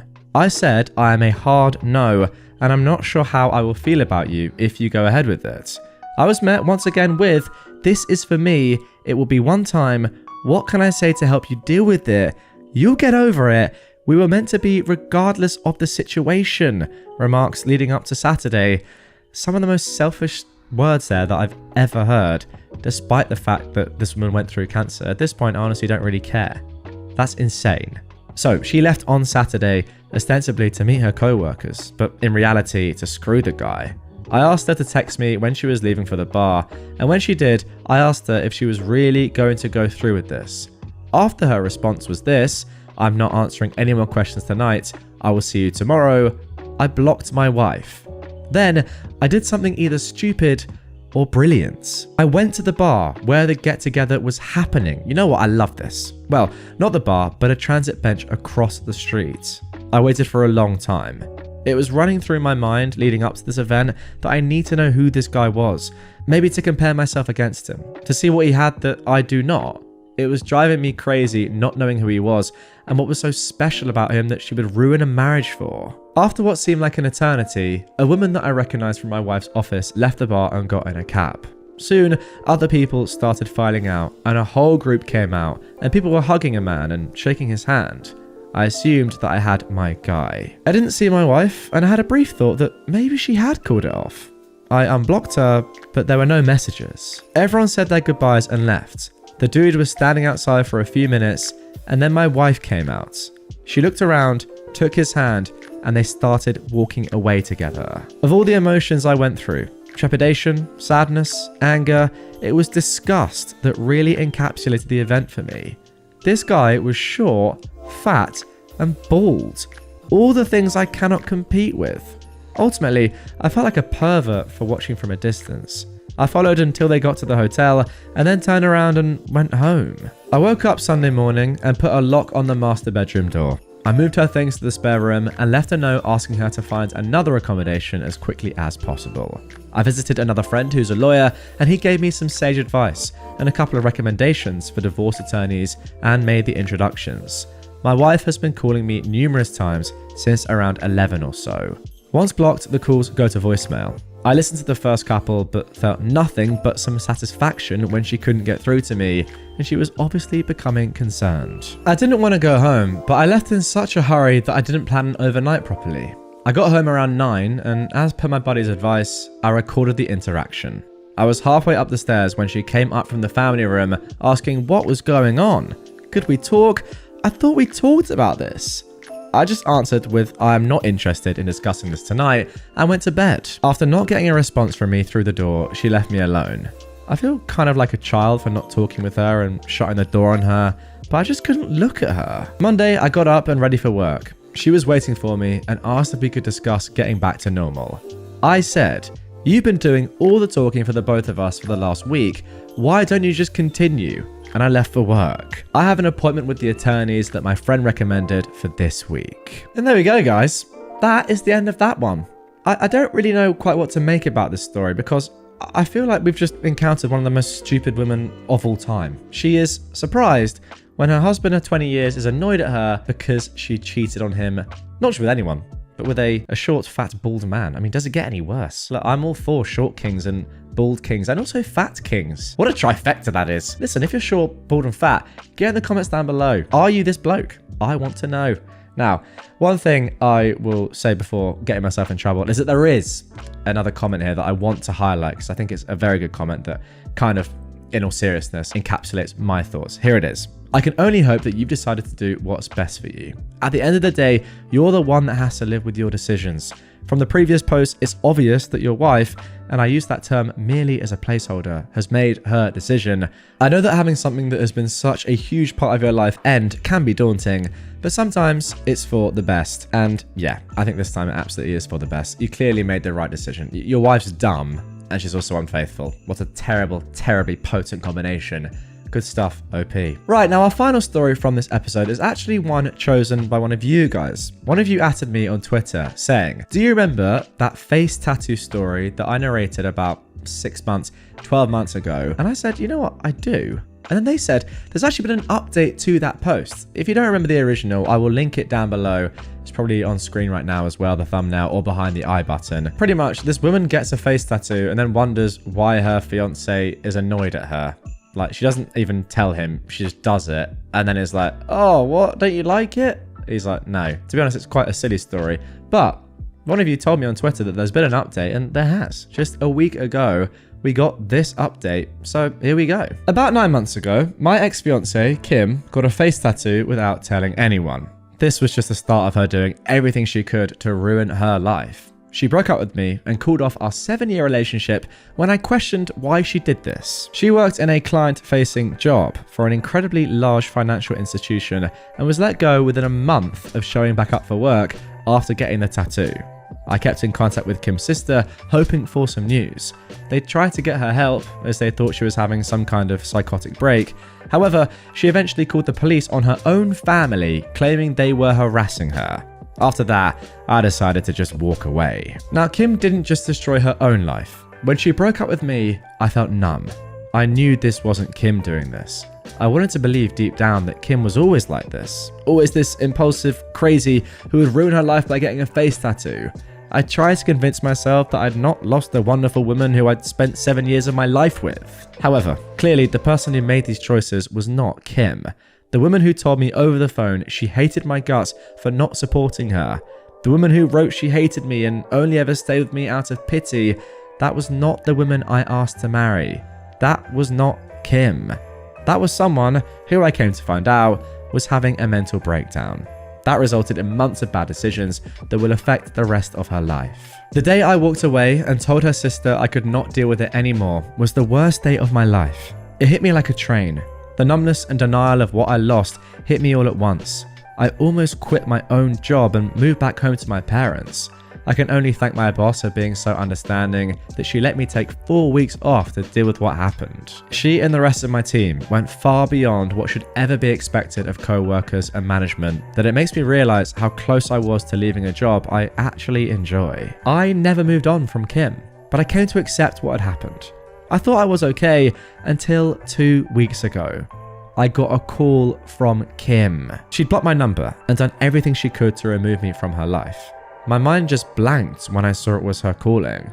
I picked up and it was actually her. We didn't talk. I didn't know what to say to her. We decided she would come over to my place and then we talked. The tattoo is still there, but she's covering it up now with makeup. She says when she has the funds, she's going to look into getting it removed if possible. She's lost a lot of weight since I last saw her. She's not been able to find a new job. She'll probably need to move to a new city for that. She wasn't the Kim I'd fallen in love with. She was like a shell of herself. Something just wasn't there anymore that used to be. Kim told me what had happened. The year leading up to the tattoo was awful for her. The stress of everything seemed to pile up more and more. I respect her and keep much of what she told me secret. However, the thing that's important is that she secretly started doing methamphetamines to keep up her performance at work and to deal with everything. And one day, she just out of nowhere decided she hated everything about her life. She explained why at the time she wanted the tattoo. It doesn't really make much sense, but a lot of what she was thinking at the time didn't. And from there, she just lost control of everything. I won't talk about what happened after she disappeared, but it's not pretty. These are things that she did that will follow her for the rest of her life. It explained a lot, but it didn't make things any better. We talked for nearly the entire night. She didn't leave my place until almost 4 a.m. Since then, she said that she wants to try and get back together with me. She admitted she knows things cannot be the same, yet she wants to try. I haven't talked to anyone about what I'm about to say yet. I've held off on talking to Kim about it because it feels selfish. but there's something about the way Kim acts, about the way it affected my life, that irks me. When we talked that night, she said that I was lucky she cut me off. I was lucky I didn't get put through any of this.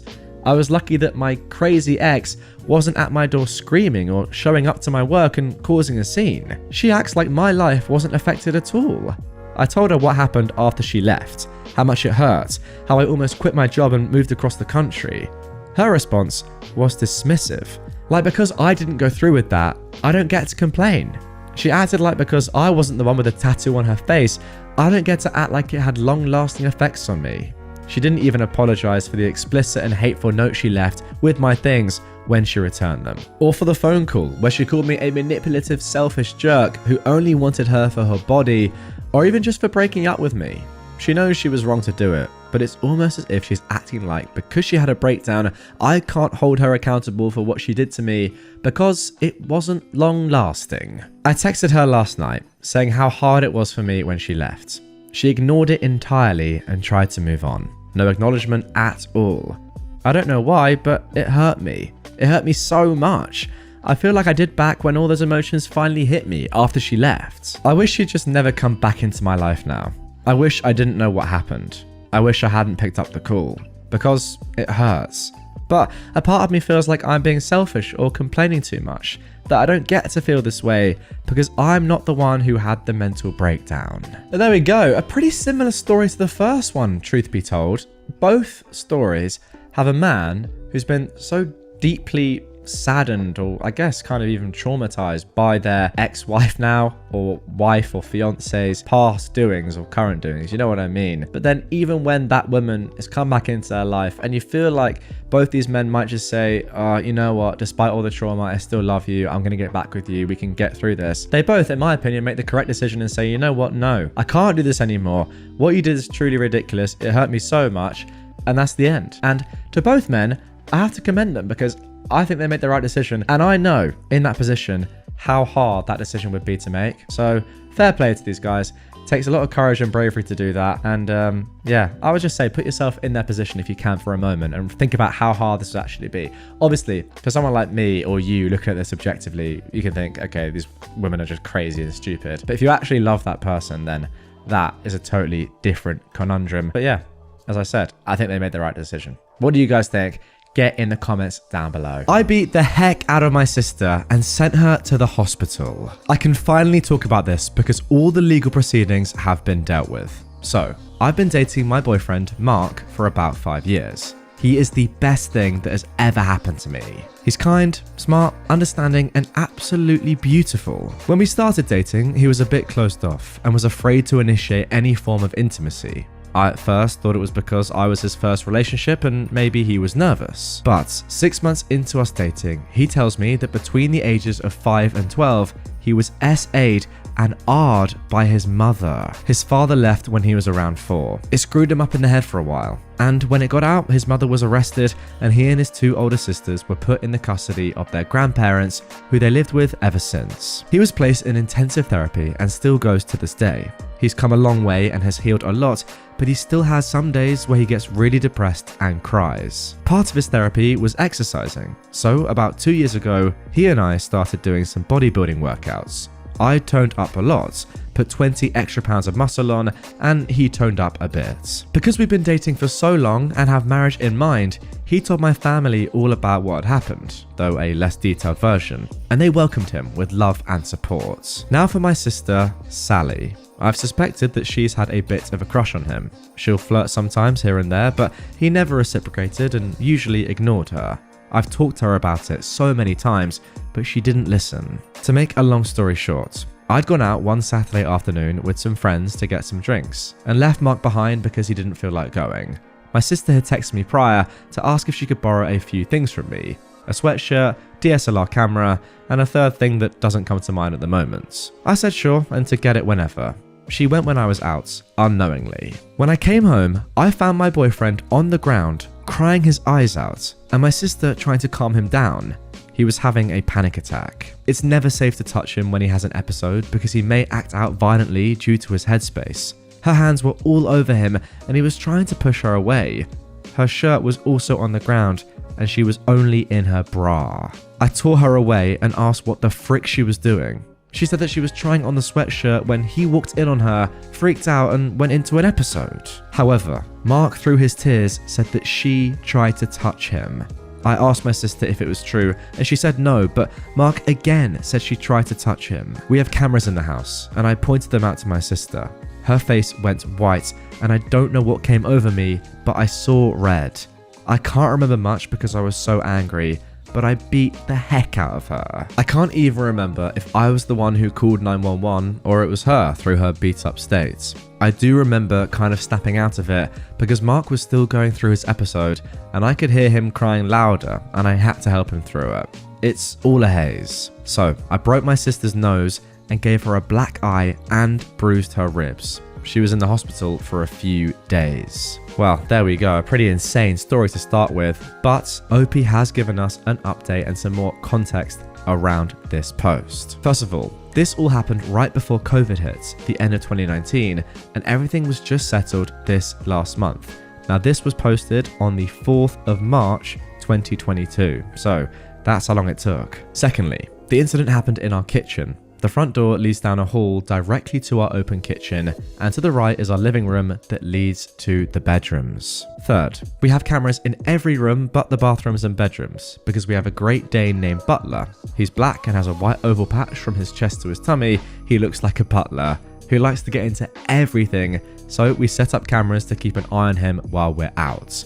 The cameras don't have sound recording. 4, my sister didn't Mark, but she did try to coerce him into sexual activities. And 5, my sister didn't know I was out when she came over. I don't have the recording anymore. It was too painful to keep, let alone watch. Also, my memory of the whole thing is hazy, but the tape showed Mark answering the door. Again, our cameras don't have sound recording, but Mark said that when he answered the door, she told him that she was there to get my camera and sweatshirt. He said okay and let her in. He was watching TV, so he went back to his show while she walked into our room. She called out to him for help, and the cameras showed Mark getting up to help her. I don't remember how long they were in there, but the tape showed Mark rush out of the room while holding his hands out as if trying to stop an attacker. My sister then emerged half naked while holding onto her shirt. Mark backed up into the kitchen, still holding his hand out, and she advanced towards him. Mark said he was telling her to put her shirt on and to leave, but she kept saying something along the lines of, "Hey, it's okay, I just need some help, that's all," and "You're a nice guy, just help me out a little." I think by that point, he was declining into a panic attack as he started shaking. My sister took that opportunity to hug him. She said she did it to try and calm him down, but the tape showed her kind of grinding up on him. He pushed her away and fell to the ground crying and screaming. She then got down by him and was trying to wave her hands through his hair. Her other hand was also moving up towards his crotch. I remember from the tape seeing Mark flinch backwards and trying to push her away. She always moved back closer to him though. A few minutes later is when I got home and beat her to an inch of her life. I can't remember who called the police, but the police showed up and my sister limped to the door while I was trying to calm Mark down. I kind of remember them asking questions and trying to help Mark calm down as well. They thought he was going into shock, so they put a blanket over him and the paramedics came. My sister was quickly evaluated and then taken to hospital. Mark and I stayed behind because by that point, he started to regain control again. I remember my parents showing up and asking what happened, and I told them everything. My mum stayed with Mark and I while my dad drove to the hospital to see my sister. Mark and I pressed charges on my sister, emotional trauma and sexual battery, class A1 felony where I'm from. My sister tried to sue me, a misdemeanor charge, but it fell through. With the evidence we had, my sister was sentenced to 60 days of incarceration with a bond of $5,000. No one paid. She also had to serve 200 hours of community service, and her name was added to a sex offender registry. She can appeal to the courts to have it removed after 10 years. She was also placed under a restraining order. On top of that, my sister owes us $25,000. I got a small slap on the wrist, and I have to do 50 hours of community service. Nothing too bad. My sister was cut off by some of the family, and still is. Mark regressed tremendously to the point that he couldn't sleep in the same bed as me for months. He was required to go into even more extensive therapy. He's come some way, but nowhere like he was before it happened. It's going to take a long time for him to heal. I consider myself bisexual, but I lean more towards men, while Mark is 100% gay. He finds the female body disturbing to the point that we've had to skip over full female nudity scenes in movies. My sister knew all of this. When I asked her why then she would do this, she said that she thought she could change his mind. I'm not proud of what I did, but I'm also not sorry. Oh man, there we go. I mean, what a story. You know what? I actually really like the revenge here. Now, I know what you're thinking. Two wrongs don't make a right. But I've read a lot of revenge stories where the revenge is perhaps meticulous or drawn out over a number of years. And while that is great, sometimes I do just sit and think to myself, if you've seen something happen, why not just sort it right there and then? And look, obviously you never want to be in this position, a truly horrible thing to go through, but I kind of like the fact that OP was just like, you know what, screw this. I'm dealing with this right now. And yeah, it's my sister, but she's done a truly heinous thing and she deserves to be punished for it. What I absolutely love the most about the story, I mean, I'm saying love the most about the story. What I mean is what I love most about the resolution of this story, of course, is the fact that nobody paid the $5,000 bond. Not one member of your family paid that money. And a lot of the family now don't even talk to your sister. That just shows to me that everyone in the family knew, despite the fact that this is family, she's done a truly awful thing and she does not deserve to get out lightly. Look, the fact of the matter is, her reasoning there at the end, saying that she thought she could change your boyfriend's mind, tells you absolutely everything you need to know about this woman. A truly awful person. And yeah, once again, I think you did the right thing. What I will say is on behalf of your boyfriend, what do you even begin to say really, if I'm being completely honest? But all I'll say is I hope that he recovers well and eventually works through this with the help of you, your family, therapist, whatever. It seems like he's got a good support group and a truly traumatic thing, and I hope he gets through it. Now for our next story of nuclear revenge. This one, an absolute classic of the subreddit, posted 4 years ago and is one of the most upvoted, the most popular stories that has ever been posted. A friend set up my dad and he was nearly beaten to death. My grandfather got revenge on everyone involved. This isn't my story, but it comes from my dad and other family members who witnessed it. Background. This all went down in the late 1970s when my dad was 17. The area he grew up in was in the UK and was a stereotypical working class town. The part of town my family lived in was run down, full of poor families, and had its fair share of crime, but it was close-knit and everyone knew everyone. This will be important for later. Now, my dad wasn't the most well-behaved kid, and he hated being at school. But aside from a speeding ticket, he'd never been in trouble with the police. He was, and still is, a really talented musician and had a very active social life. For his 17th birthday, one of his friends bought him a leather jacket with a very specific logo on it. We'll call this friend Dave for future reference. According to my dad, it was a rare and quite expensive motorcycle jacket. He was extremely happy that Dave had got it for him. Dave had bought himself the same jacket a while before, and it was a big surprise. My grandmother apparently joked that with the jackets on, they looked like twins, and she wasn't far wrong. They had similar features, black hair, and were both well known for being kitted out in motorcycle gear. A few days after my dad's birthday, he was leaving work as a bartender in the town centre at around 10 PM. As he was getting close to where his bike was parked, a gang of 5 men approached him from behind. The last thing my dad remembers was being smacked over the head and passing out as he hit the floor. These men beat up my dad with bike chains and a crowbar, literally to within an inch of his life. Luckily, 2 bouncers from a nearby pub heard the commotion and rushed to help.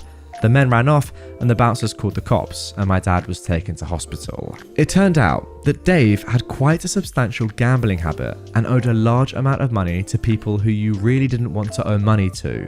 They had threatened Dave and told him that they'd be looking for him to teach him a lesson. So, Dave decided to set up my dad to take the beating instead of himself, or at least lessen his chances of taking it. He'd bought my dad the same jacket because these guys knew that that was what he wore when he rode. He then arranged for a guy he knew to find out when my dad left work and call up the loan sharks to let them know where Dave was. What a scumbag. The revenge. My grandfather and grandmother were obviously distraught about this whole thing. The first thought on my grandfather's mind was if my dad would survive. When that was answered, his second was how best to get revenge. A bit of background on my grandfather. He was a lifelong boxer and a career military man. He enlisted at the back end of World War II at 17, stayed in the forces through Korea, and then served in Malaya and Burma as a scout and sniper during the mid to late 1950s. He only reluctantly retired when my dad was little and worked as an engineer after his discharge. This guy was a certified badass, even into his 50s, and although he wasn't the best husband or father at times, he could never stand by and watch his family get hurt. The first move my grandfather made was to call up every ex-service buddy, bouncer, pub landlord, etc. that he knew, and even a few less than legit characters he knew from the pubs. In my town, word travelled fast, and my grandfather was well liked and had a bit of a reputation, so it wasn't long before he had the names and addresses of the 5 men who'd attacked my dad. Apparently, these guys had been bragging about beating up a defenseless man from behind. These guys were career criminals with violent reputations, but my grandfather really didn't give a dang who or what they were. My grandfather then called up a few of the most dangerous, hardened guys he knew from the service. He explained to them what had happened, and they were all happy to help. One night, the group kicked in the doors of each thug and beat them to a pulp. All 5 of them. They knew that if they hit one, the others would hear about it and run, so they hit all 5 of them in one night. My grandfather knew no one would call the police in the area they lived in. Talking to the cops was a big no-no in that area back then, so there was little chance of being caught. All 5 guys ended up bloodied with broken noses, shattered teeth, and the requirement to be fed from a tube by the end of the night. One of them had to be put into a medically induced coma. Of course, the police interviewed all of them in hospital when they sufficiently recovered, but none of them talked, both out of fear of my grandfather and feared they'd be labelled as rats, and nothing came of it. But my grandfather wasn't done there. My grandfather used his connections in the clubs and bars to start spreading rumours about why they'd been beaten up. Soon it had gotten round that these 5 guys had screwed up and had beaten up the wrong person. Not only that, but they bragged about it and lied to whoever they worked for about it.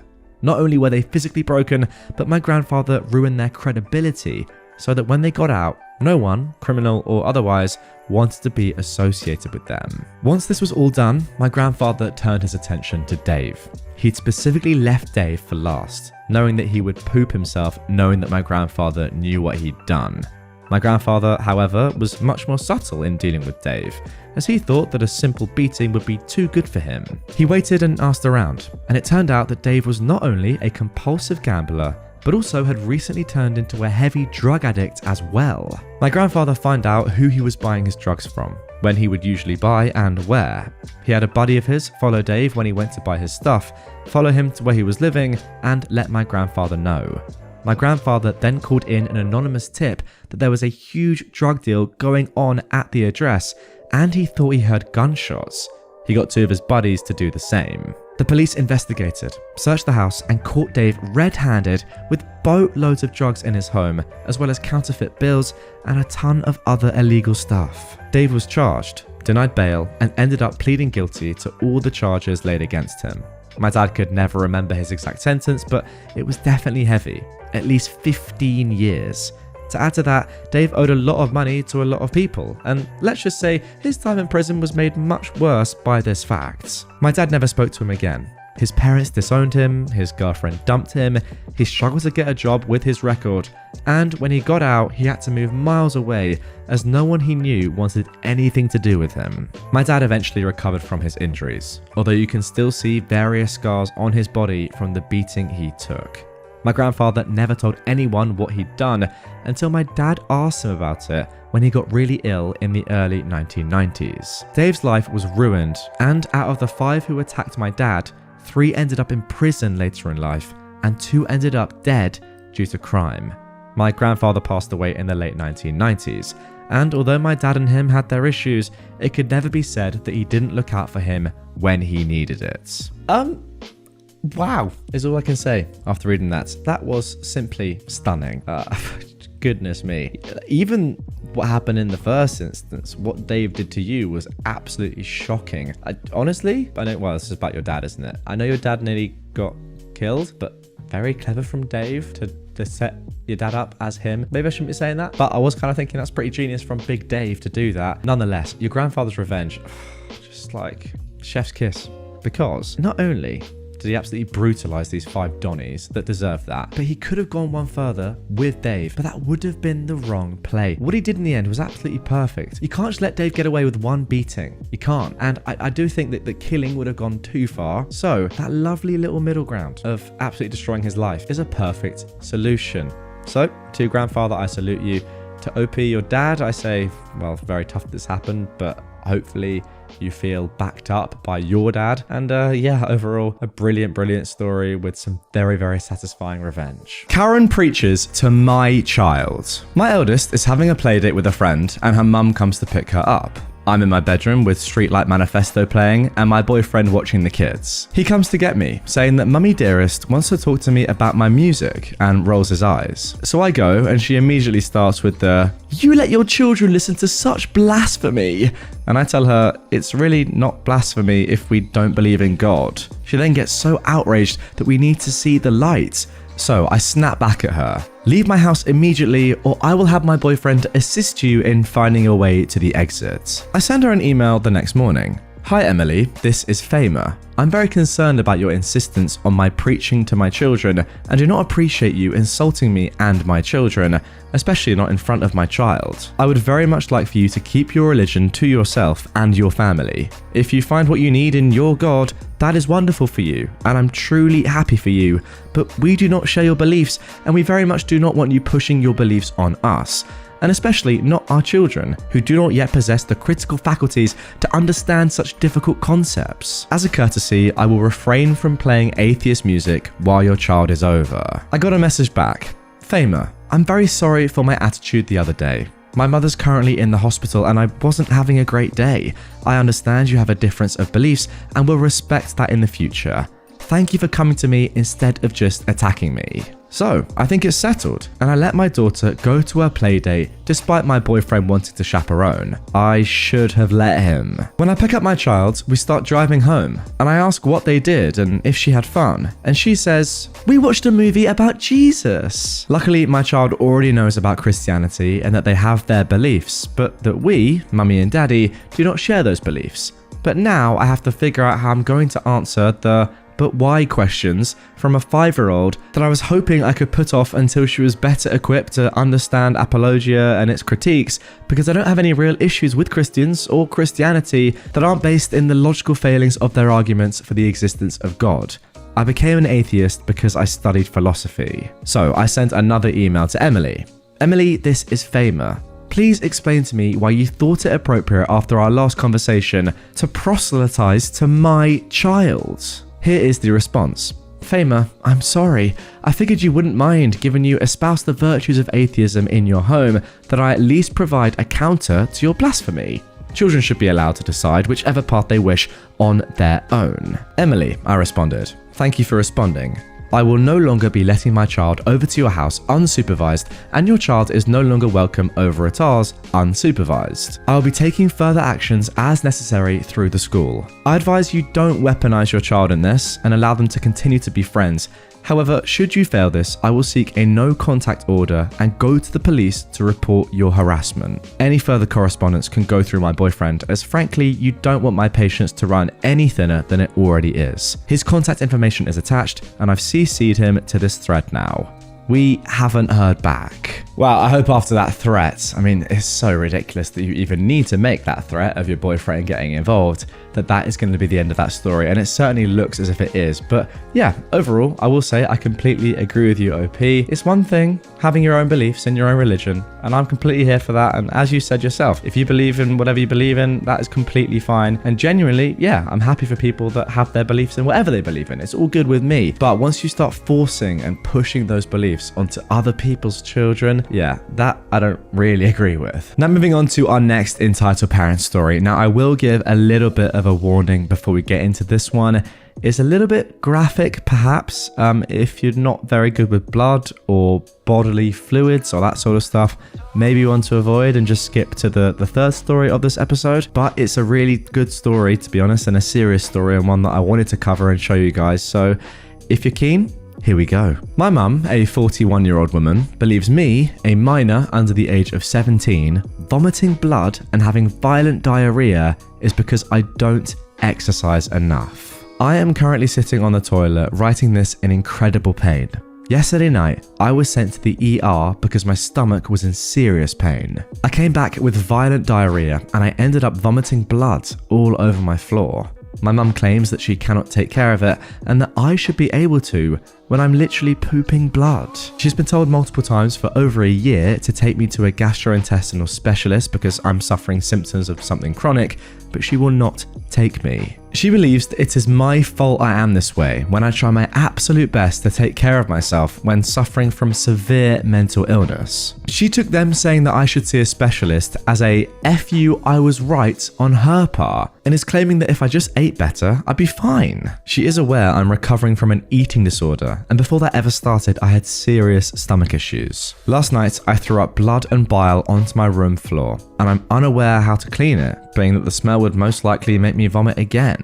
It's a genuine biohazard, but she has forbidden me from cleaning it myself, saying that she doesn't want to deal with me asking how and that she'll get it. But she said this last night, and now, almost 10, she's not remotely began to help clean it or tell me how to clean it. I cannot change clothes because it's in my room. I cannot sleep because it's in my room. I cannot put on pants because it's in my room. And when I ask her to just tell me how to clean it, she refuses. I don't know what to do at this point, and it's gotten to a point that the pain in my stomach will temporarily paralyze my limbs and cause me to go unconscious. No matter how bad it gets, she always ends up saying that there's no way I can have these health problems because I'm too young, when she's the one that goes to the doctor for a minor headache but won't take her child to a doctor despite being repeatedly referred by doctors to do so. I'm scared for my life as the pain gets worse by the day and I'm barely even digesting food anymore. I cannot even drink water without risking my body rejecting it. Okay, so this is pretty much just abuse. Anyone got any contrasting opinions? Leave them in the comments down below. I doubt it though. It literally is just abuse of your child. Is it not? Am I wrong? Am I missing something? It is. I mean, like, you're vomiting blood and saying, first of all, let's not go to the doctor or A&E. And second of all, let's not even bother cleaning it up, guys. Let's just leave it there. That was your fault. I want you to deal with it. But I'm not even going to tell you how. Such good parenting. Ugh, let's carry on. Now for our third entitled parent story of this episode. How my wife ruined her mum's Mother's Day by treating her like a mum. My mother-in-law is an annoying person to say, in the nicest way. She has extremely low self-worth, and she compensates that by forcing the world to go around her. As family who interact with her regularly, we're forced to treat her like a queen, every day, every minute. If we don't, then there will be drama. All the way from pouting, going to her room, fainting, leaving the house to full-blown breakdown, including saying, "Why should I live on this planet anymore if no one cares about me?" Yeah, to see an old lady say she'll kill herself just because we don't give her a few minutes of attention is a bizarre thing to witness. So it's exhausting to be around her, but what else can my wife and my sister-in-law do? She is their mum and they both try their darn best to make her feel special. But they'd also like to interact with her as their mum too, not just as some out-of-touch royalty. They would like to crack jokes, chat about general things and share their problems, not having to be constantly worried what statement might tick her off. When they were kids in her orbits, things were fine, as she controlled them and that made her feel as though she was the centre of attention. But now that they're married, have family of their own, and that she is not the anchor of the family, she's started becoming more and more demanding that we perform some elaborate rituals to make her feel special. It's becoming extremely exhausting. So, onto the actual event itself. My mother-in-law and father-in-law have travelled to our country and are staying with us for a short time to help us with the kids, as we all live halfway across the globe. My wife planned an elaborate Mother's Day event centered around my mother-in-law, even though she herself is a mum too.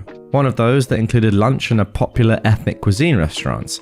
By the way, had she not planned it herself, there would have been a snarky comment at the end of the day saying, "Seems like you don't care about your mum enough to plan something for me. I was waiting the whole day for you to do something." Anyway, morning went uneventfully as we've been pampering the grown-up toddler, and my mother-in-law was quite jubilant. We go to the restaurant and I and our elder one go in to set up the table as my wife is bringing the others in, my mother-in-law, father-in-law and our little one. My 2-year-old, the real toddler, decides to throw a tantrum for toddler reasons, but then my mother-in-law sees this beautiful garden in front of the restaurant and wants my wife to take her picture. My mother-in-law doesn't care about anything and forces my wife to take several pictures as my wife is holding a crying, fussing and kicking toddler at her hip.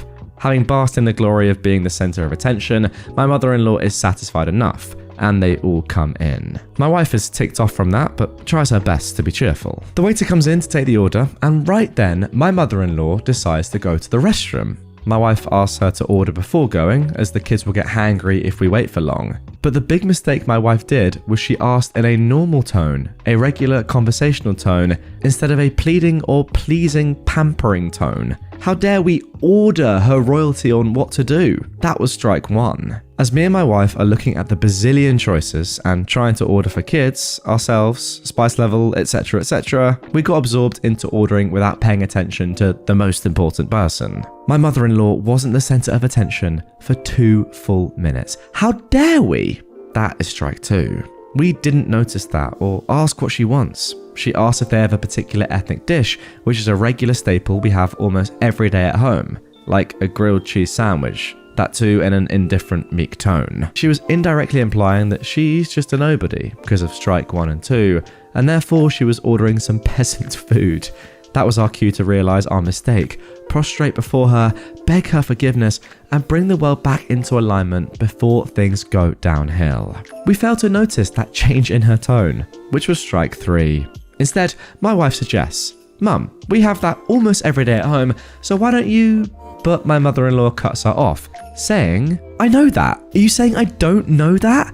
And then storms to the restroom. We're all figuring out what the frick happened, and we finish ordering. My mother-in-law comes back and unloads on my wife how she has disrespected her. We brought her to this country, and ever since then, my wife has made it her mission to do nothing but continuously humiliate her, and then she starts crying. I quickly realised what had conspired, but my innocent wife, whose heart is only filled with love and not such evil games, doesn't realise drama that my mother-in-law wants. Instead, she's trying to understand how suggesting that the dish is a regular staple at home is humiliating. And my mother-in-law goes, "You're implying I'm dumb and don't even know this. You have ruined Mother's Day.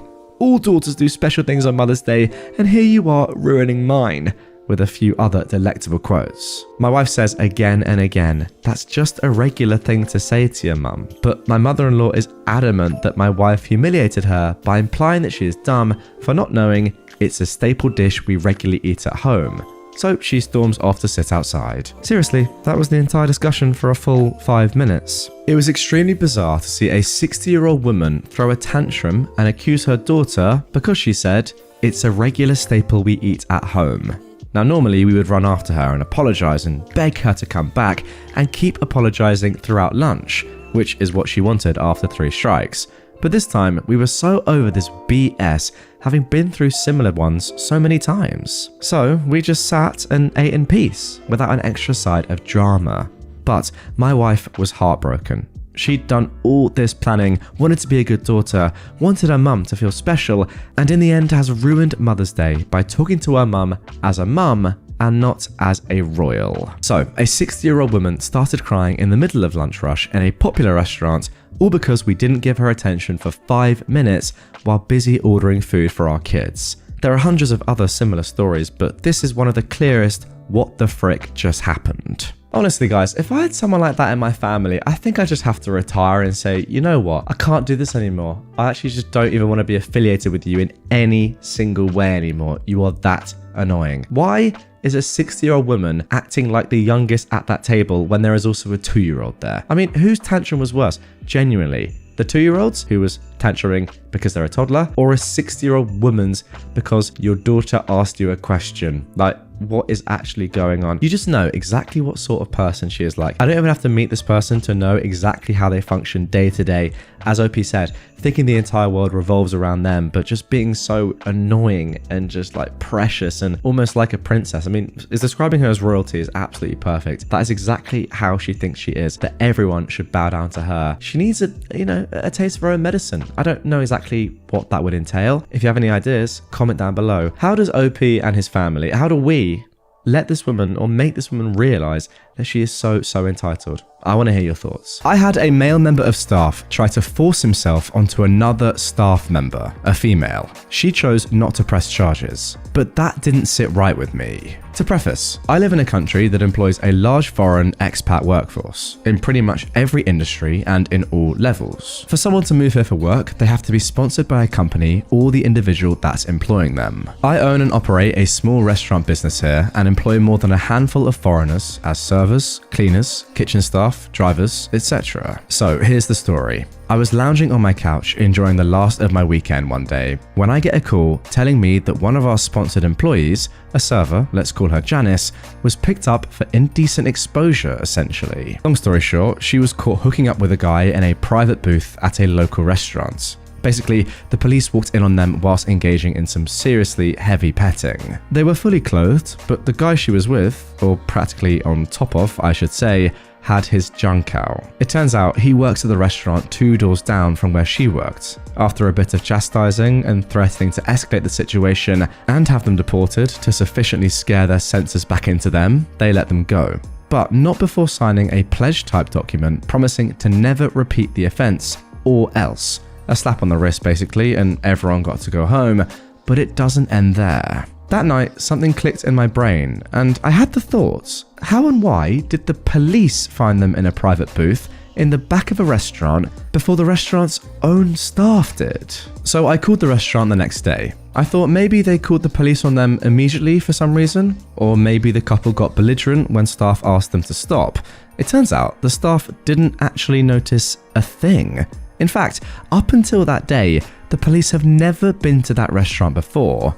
And when they did, they simply walked in, went straight to the back booths where the two were sat, and they busted right in. I realized that this meant that someone must have seen them and called the cops on them point blank. The question was, who?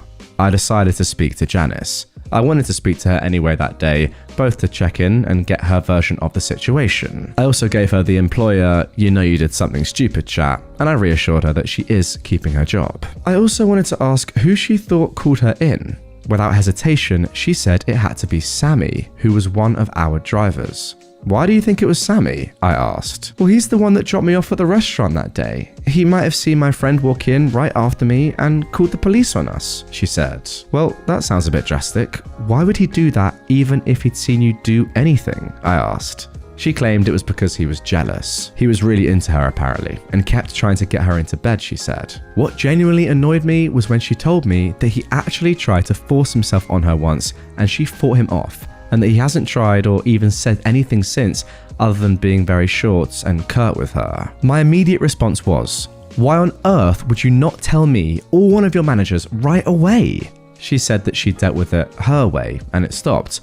Plus, she didn't want anybody to get fired on her account, and she didn't want any interaction with the authorities. So she decided not to make a big deal out of it in the first place. She also declined to press formal charges against him, which I advised her to do. Her declining infuriated me even more. This guy was going to get off scot-free. Now, clearly I was about to fire Sammy, but in my mind, that was not enough. For someone to attempt to R a person basically, and not get in trouble for it, that's not okay with me. But it seemed like it was something that I'd have to live with. Obviously, my next conversation of the day was with Sammy. My intent was to confront him with the accusations. I called him into my office. I didn't really know where to start, so I went with, obviously you've heard about what happened to Janice this weekend. He stepped in it right away. Heard about it? Came the unexpectedly proud response from a proud as anything and positively beaming Sammy. I called it in. And this is where it started to get super satisfying. You see, for a couple of years since I met Sammy, every now and then he would pull out and show us all pictures of his wife, who was back home living with his mother. She was younger than him and quite beautiful, but sadly barren, which is apparently why she settled with an older fart like him. He was so proud of how pretty she was. He was also a devout religious man, or so he claimed. So I asked, and why call the police? He came back with, after I dropped her off, I waited to see who she was meeting because she's a troublemaker woman. When I saw the man walking after her, I called the police because I knew him and he's married, and this is against the laws of God and man. I'm smiling now. I know I've got him. Why do that instead of calling your direct manager or even me, and before even seeing for yourself what they were doing exactly at that? Why make it my problem and the company's problem what she does in her own time? Silence. Head down, counting his shoes. Sammy, I know why. I know what you did. Janice just told me. I'm disgusted by you and sorry that we hired you. He had the audacity to mumble, I only tried once, sir. I almost slapped him. Anyways, I fired him, handed him a one-way ticket home, which was in 4 hours, and told him to GTFO. This is where I get my not-so-petty revenge. I had his house phone number saved somewhere from when we hired him. It was on his CV. I knew that because I called him there to interview him before we first hired him. I waited until his flight took off and I dialed the number. I assumed either his mother or wife would answer the call, but I was wishing for the latter, and I got my wish. Hello, Mrs. Sammy. I'm your husband's employer. Well, his former employer anyway. Just so you know, I fired him a few hours ago and he's on a flight home as we speak. His flight number is this. He'll be arriving at this time. And just so you are aware, I was forced to fire him because he attempted to R a fellow employee half his age.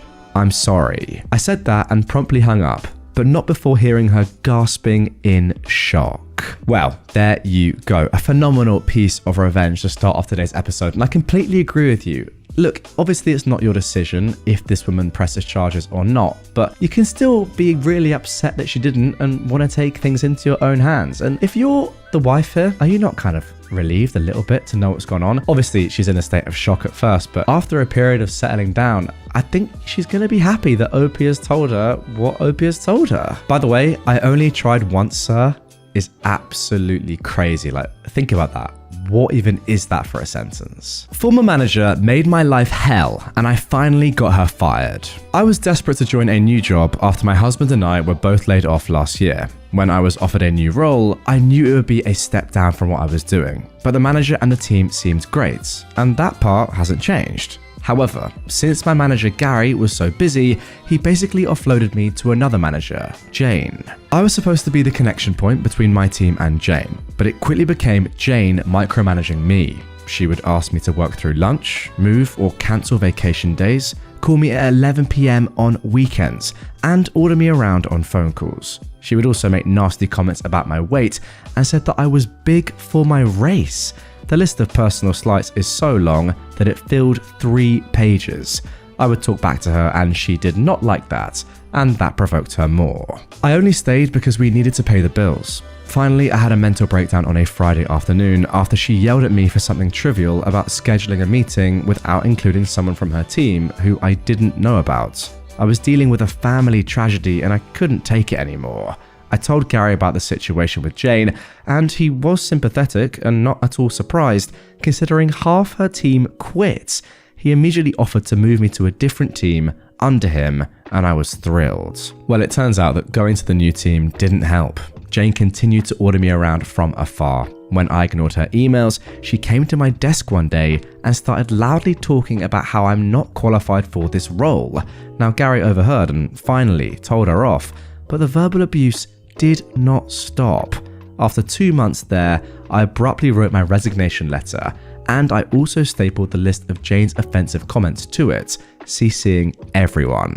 Gary offered a bunch of accommodation to try and keep me, but seeing how she was still provoking from afar, I said the only way for me to stay would be for her to go, and he just didn't have that authority. Her manager was in a different country, and despite several HR complaints from at least 5 people, nothing was done.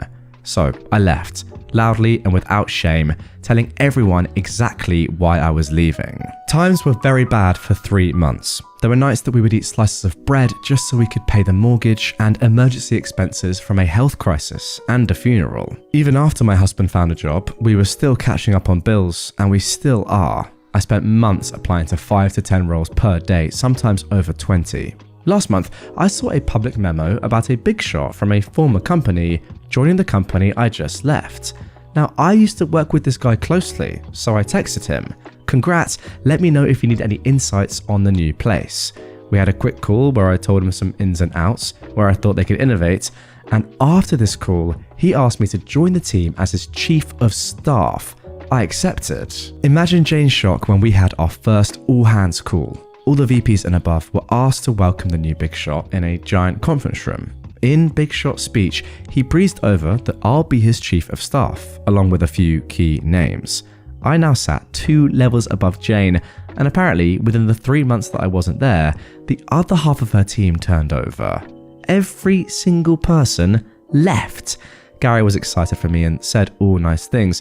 However, Jane took the classless route and sent Big Shot an email about how I'm an unqualified idiot, that I used to work for her, how I tried to get her fired, and that she suspects that I lied to get ahead. She didn't even try to be fake nice. Big Shot forwarded me her email and asked what this was about. I was so nervous and excited. Little did Jane know I was a director at the Big Shot's competitor company under him and was already a level above her. So 2 levels now isn't a big leap. And I worked with him for 5 years. I had an hour call with Big Shot and told him she was bad for the company culture and was a nasty person in general. But the evidence he needed was Gary confirming that her whole team has turned over, my prior resignation letter, which was still sitting on my desktop when I logged in upon return, and a few other nasty emails she sent her recent staff, which they were happy to share with us. Big Shot fired Jane on Friday. Another great piece of revenge here. The only thing that slightly annoys me is that everyone knows that Jane is a terrible person, right? There's a reason why half her team has left and why I presume more and more employees were talking about leaving in the office, people that worked under her. Why does it seem so hard to get people like this fired? I don't have the authority, she's not done enough. I don't really care. Like, if someone's a terrible person and nobody enjoys working with them, then they shouldn't be at the company. To me, it seems as if this could have all been so easily avoided by everyone just saying, okay, look, let's be honest, guys. No one actually likes this woman and she's actually not very good at her job. Simple as that. Couldn't you just do that? I don't know. Maybe I'm missing something here, but nonetheless, a good outcome. I just feel like it could have been done so much sooner. And in that case, if it had been done sooner, loads of people would not have lost their jobs. Yeah, fair enough. You may have not ended up getting that amazing job that you have now, but in general, you know what I'm trying to say. A lot of people had to lose their jobs for Jane to finally be fired, and I'm not quite sure that's right. Tried to steal my legally rented parking spot. Enjoy being unemployed. This happened last night, but I'm now in a good enough spot to actually post this. I'm not quite sure if it qualifies as pro, but it definitely isn't petty. I am a professional driver, and as such, on the roads in the US, there are different truck stops throughout the country that has a pay-to-park system. Usually about 10 to 20% of the lot marked off as reserved, with each space running from $15 to $25. The truck stop where this took place had parking for $17, which is relatively cheap for a guaranteed spot. The spots are reserved for 24 hours, starting at 4 PM local time and extending to 3 PM the following afternoon. I knew that I would have a late night delivery, so I came to the truck stop at around 3:30 and paid for a reserve spot. I told the manager on duty that I had a delivery up the road that night and would be back once delivery was completed, but should still be able to clear out the spot by the next afternoon, which is today. She told me this was fine and she would mark the spot as sold when I left. That way, if someone else comes in trying to reserve that spot, she could consult her notes and deny the sale. 11:15 rolls around. I take off for my delivery. I don't get out of that facility though until 2:30 AM the next morning. This morning. So I groggily drive back to the truck stop to reclaim my paid for spots, only to find that the reserved parking spaces are all full.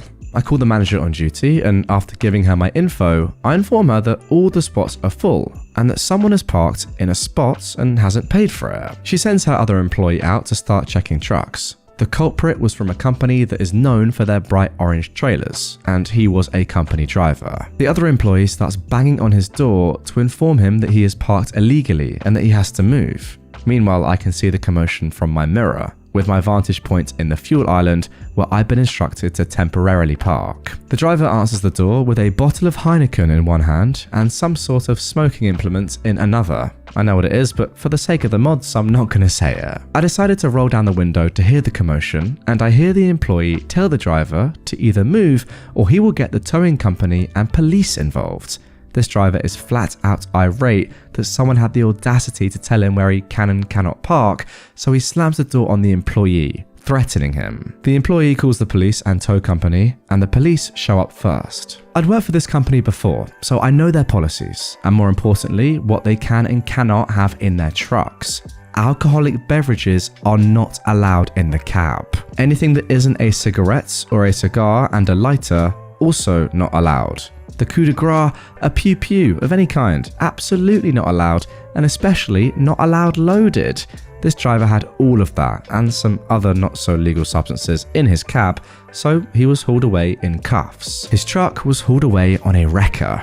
I made a call after the commotion died down to the company's safety director and informed them that their rig will be in an impound lot and their driver is going to jail over the not so legal stuff he had in his truck. She thanked me and said that he will definitely lose his job, especially over the alcohol and the other not so legal stuff. I guess he played the screw around and find out card, and it bit him in his career. Well, that was just a calamity from start to finish. This guy is asking to be arrested. You can't be doing all this in the first place and then have a loaded gun in your car, be drinking alcohol, have some other illicit substances. I mean, come on, you're asking for it at that point. What is going on? It was just a matter of time, surely. This guy was on a path to prison. Simple as that. But hey, I guess he did save $17, so every cloud. I'm sure he can use that in prison to buy probably nothing. I don't really know how prison systems work. Yeah, my tip to this geezer would be only do one crime at a time. Because doing this many at once, yes, it's too much. It's just too much. They called me a baby factory, so now they'll never see me again.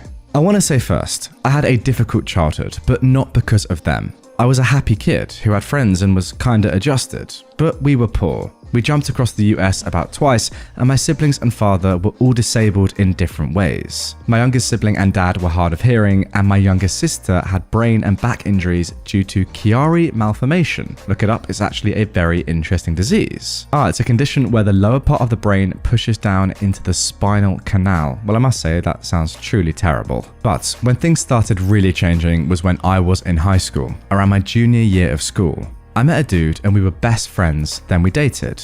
Newsflash, he was a terrible person. It ended in me and my sister getting a restraining order against him, and both my siblings seeing and hearing things about me they should never have been exposed to. I graduated high school even though I probably shouldn't have with my grades. I'm pretty sure my teachers just pitied me. And then after like a month, I got diagnosed with ADHD, anxiety, and depression. Go figure, who could have guessed? I get on Adderall and it works great. For one day. Then it devolved into me having all-day panic attacks, vivid and extreme hallucinations, massive problems with an eating disorder, and an inability to control any emotion. It led me to backhanding my youngest sibling over a dispute involving the dishwasher that I still to this day would do anything to reverse if I could. I don't remember that 3 months or so period. I blocked out most of the memories because they were so mentally and emotionally taxing that just thinking about that makes me depressed. But at the time, I really thought that my parents were doing everything they could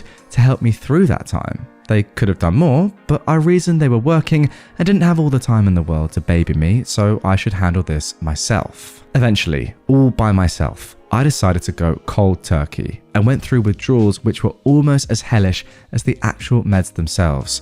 Looking back now, I realized that the only way my parents could have been more hands off were if they'd packed their bags and moved out. They didn't talk to me about anything. They didn't help me keep track of symptoms. When I attacked my siblings, they didn't protect them from me or me from myself. Now as a 22-year-old on new meds, my doctor just within the last month looked at my old records and was appalled because they started me as an 18-year-old who was very new to meds and sensitive to them at a dose for grown adults well into their Adderall usage. She told me they started me off at around 25 milligrams when she normally prescribes around 5 to 10 for new users. So they didn't advocate for me at all during this mentally traumatic time immediately after being traumatized for almost a year. They took me to a therapist who noticed I was writing a story with an obvious self-insert and very influenced storylines from my day-to-day life. When she asked to see my drawings and everything, the next time my mother pulled me from therapy, saying something I still remember to this day.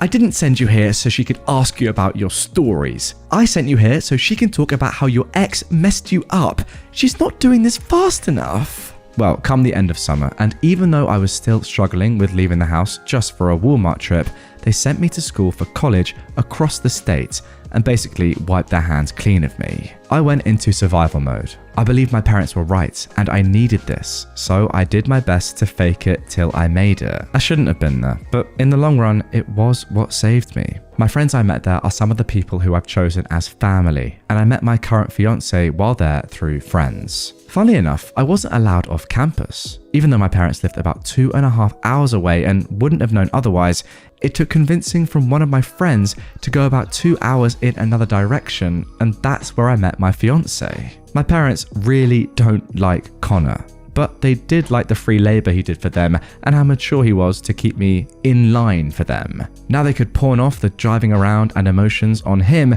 because they never bothered to teach me how to drive or get a job or regulate my emotions. Connor could do all of that quite well though, so they let him teach it to me. But whenever the idea of him got brought up as my boyfriend, they would clam up. They did not want me to date anyone, not after my ex. I thought it was them just worrying about me after a traumatic period, and I was grateful for it. Connor helped us move like 5 times. He did free things for my parents all the time, and he was nothing but respectful the entire time he's known them. But eventually they moved to the same city I was going to college in, and I was going through a hard patch again. COVID had hit at the end of my freshman year, and now they were living here in my college town, and I started half online school for my sophomore year. Living with my parents again was hell. I was used to, at this point, living in a dorm, and I wanted to come and go as I pleased. My friends got me rides, and I fought to get a job until one day I applied anyways and started working at a McDonald's. I was doing terribly in school. I didn't want to be in it anymore. Distance learning was difficult for me, and they weren't doing anything to help me.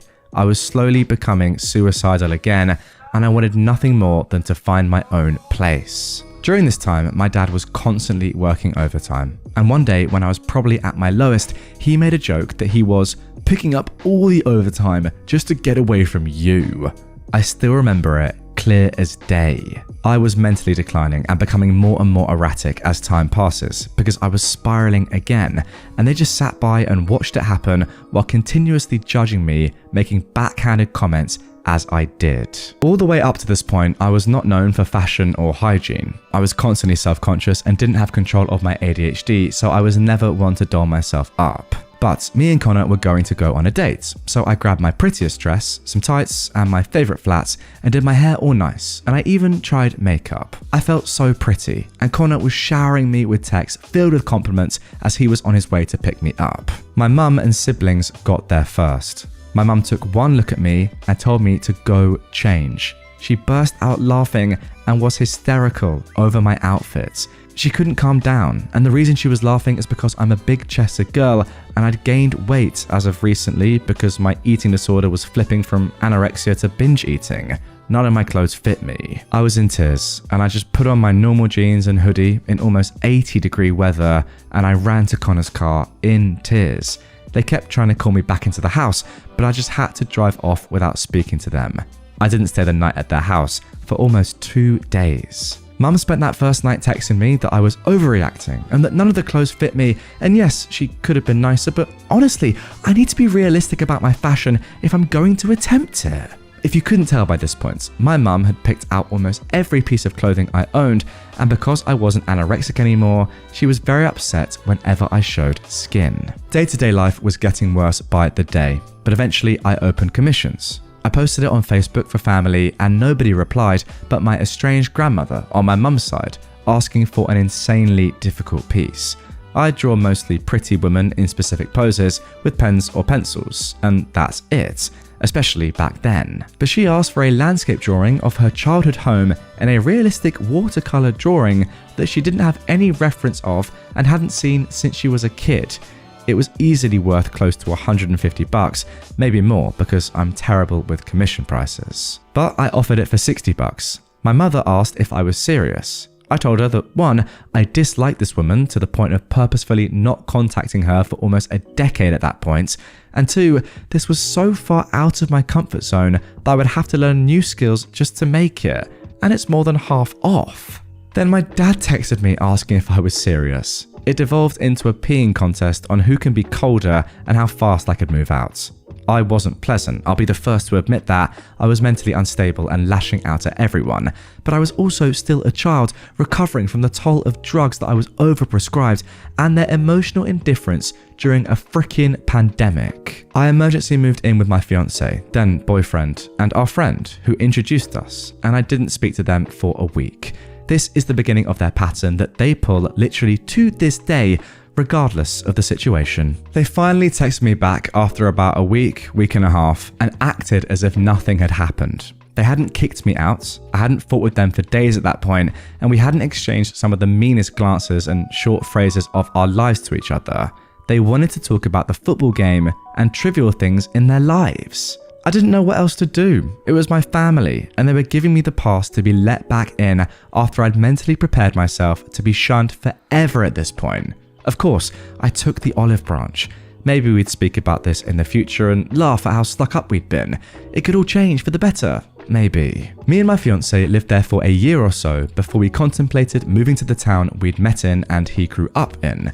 His whole family was there, and our current apartment was crawling with drug dealers, people stalking us for his old car, and people taking poops in the hallway. Sounds lovely. It was only an idea at that point, nothing concrete, but when I floated the idea to my dad one day when he was driving me home, he went on a rant about how I would become a baby factory for Connor if I moved away from my support system, and his family would turn me into their pawn because I was frankly too mentally weak of a person to not be swayed by them. This is your own father saying this to you.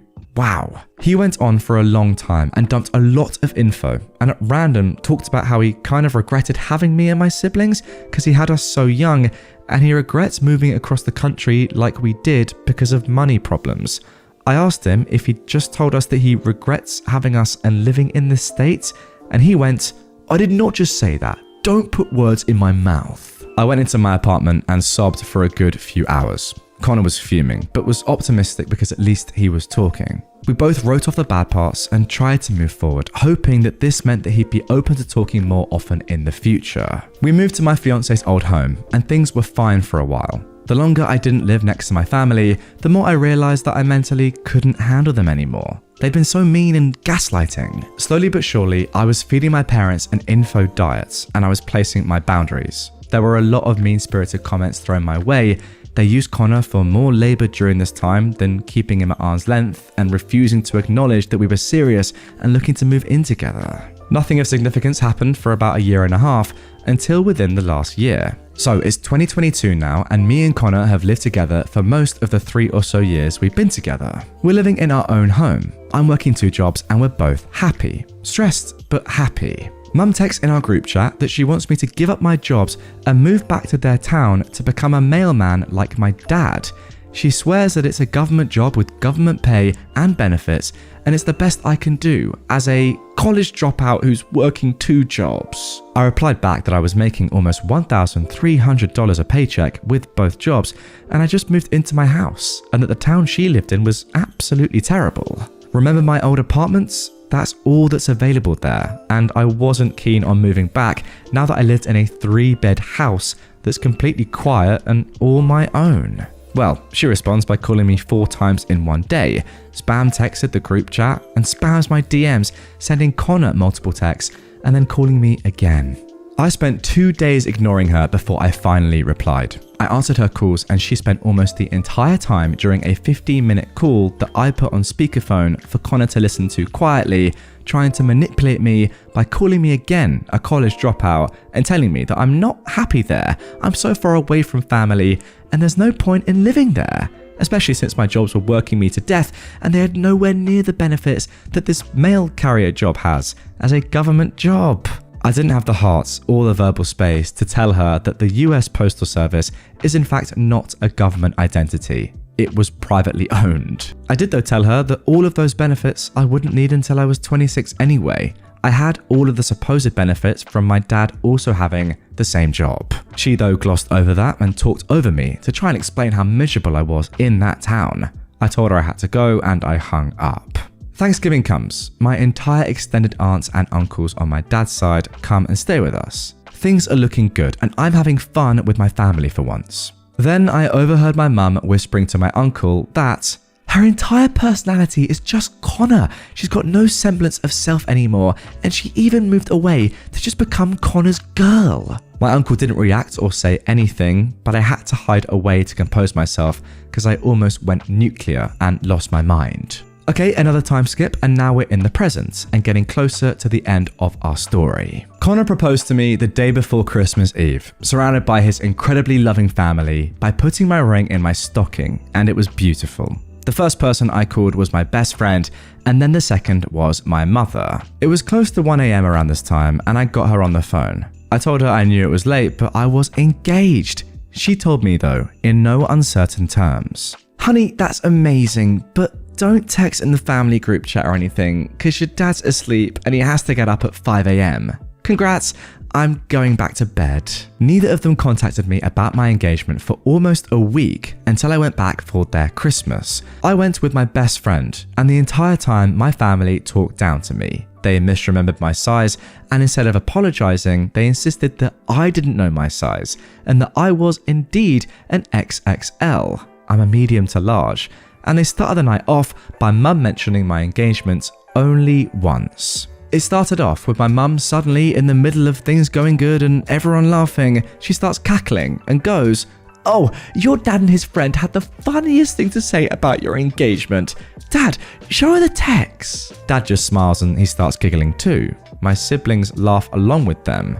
Dad says, "Oh, Amir just thought it was nuts that you were engaged because you're so young." I asked to see the text. Maybe I misunderstood him. There had to be something funny based on their reactions, because that was very much not funny at all, especially when I had my best friend sitting right there, listening. If anything, that was embarrassing. I read the text and it goes something like this. Dad's friend says, "Dude, she's engaged? That's nuts. She's too young and she's going into this way too quickly." Dad replies, "I know. I'm upset and struggling right now because my kids are all forcing themselves to grow up when they aren't ready to, and it's hard to stand by and watch them crash and burn like they inevitably will and do nothing about it." I just smiled because while they all laughed and giggled about how funny that was, I was struggling to not burst into tears and scream at them. My friend pulled me aside and asked multiple times if we should leave. At the time, I was using their car. But I told her no, I was going to play nice until I could give it back, and then once it was in their hands again, I was going to go no contact. Connor was supposed to come down and see them and spend Christmas with them, but he couldn't face them knowing that this is what they willingly showed us, especially after Thanksgiving. After this, I bought a car, my first car that's all mine, and I got their car back to them just last week.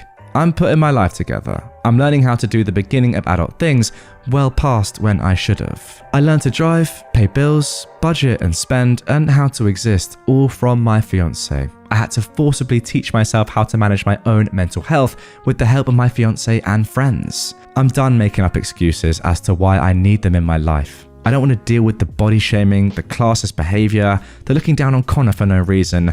I can't handle it anymore. I called my uncle, the one from Thanksgiving, and explained to him my decisions, and he immediately told me he supports me and that my parents don't know how to treat us like adults, that I'm not a screw-up, and that was the first time in my life that I realized my parents had conditioned me into thinking I was in fact a screw-up. So, mum or dad, or anyone in the family, if you find this, these are the reasons why I blocked everyone's numbers and deleted Messenger. Why me and Connor have our statements and info ready for you when you send a welfare check to tell them to leave us alone. I'm going to get married and you won't be there. I won't let you be there. If I have a child, you won't see them. I don't care how much you cry and make me feel like I did something wrong. I am not a bad person for being screwed up, and the things you hold over my head were things I did as a drugged up child, a child that you should have protected and should have protected my siblings from. Screw you and screw all of your attempts at communication that you never did but say you have. Thank you to anyone who read this. I really just needed to yell. When they eventually find out that I cut them off because I gave them no warning beforehand, I just dipped after the car was no longer in my hands, they're gonna freak out. If anything memorable happens, I'll make an update, but probably not. Well guys, good news, there is I say good news, sorry, I've got to stop myself there. Is it good news? I'm pretty much saying there is an update, and we're going to get straight into it after I give my immediate comments on what I've just read, which was absolutely bamboozling. But hey, listen, if you're on YouTube, comment down below. Is it good news there's an update for us? I mean, is that a bit weird? Almost predatory?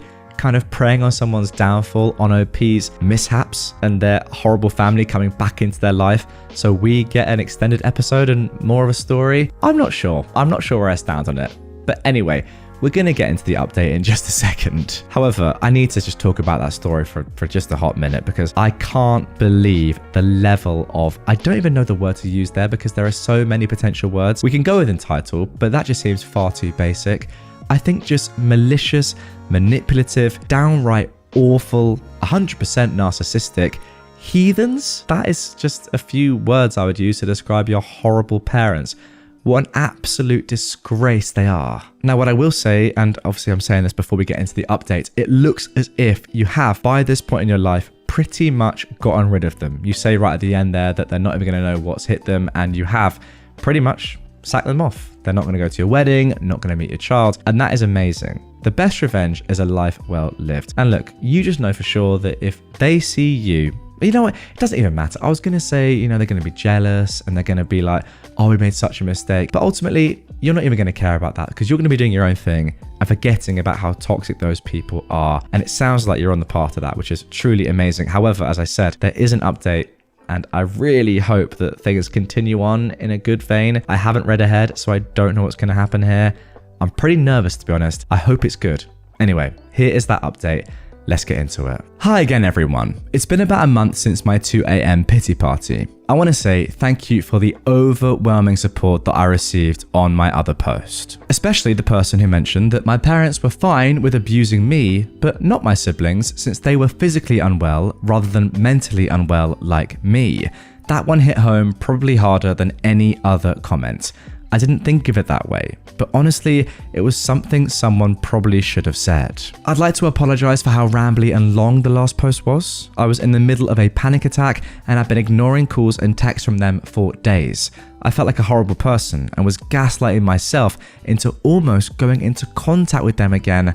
Oh my gosh, OP, that's awful. The post was more for myself to understand and write out all the mean things they've done so that I could look back and be like, wow, they really reduced me to that. Ha. But for the actual update, I returned their car to them and after that, I vanished. I blocked all of my family's phone numbers, but left my siblings unblocked and open on all social media. I didn't want their numbers to be used to contact me unless it was actually them. Their numbers have since been unblocked. My parents didn't really notice at first. I got a text from mum saying that she was trying as hard as she could. I was just pulling away and she doesn't know why.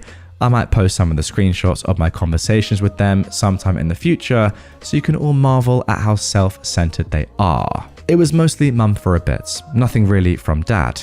Then one day she texted that she was going to give me space because I wasn't talking to them for some reason, and she ceased all contact after that. It was quiet for about a week. Then dad started calling me. My phone shows me the caller ID and the time they called, but blocks the call itself. So I got to see almost every morning for about a week or so that I had a missed call from him.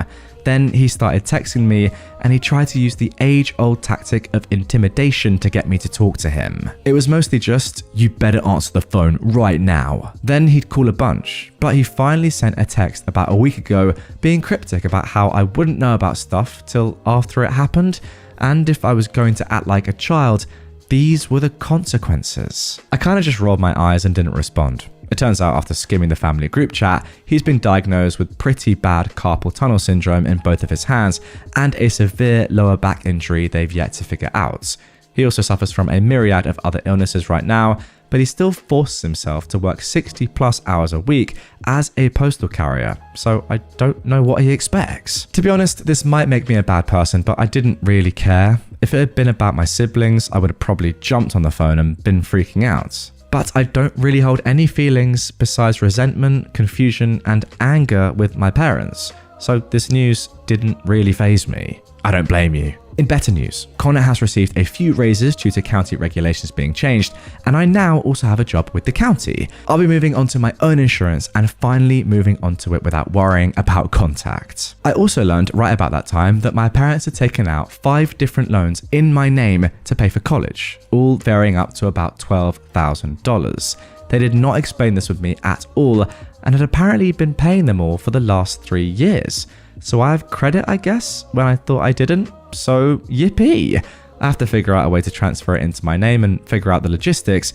But yeah, that's a thing now. My siblings haven't contacted me. The middle one is incredibly angry with my behavior and wants me to contact my mum at least.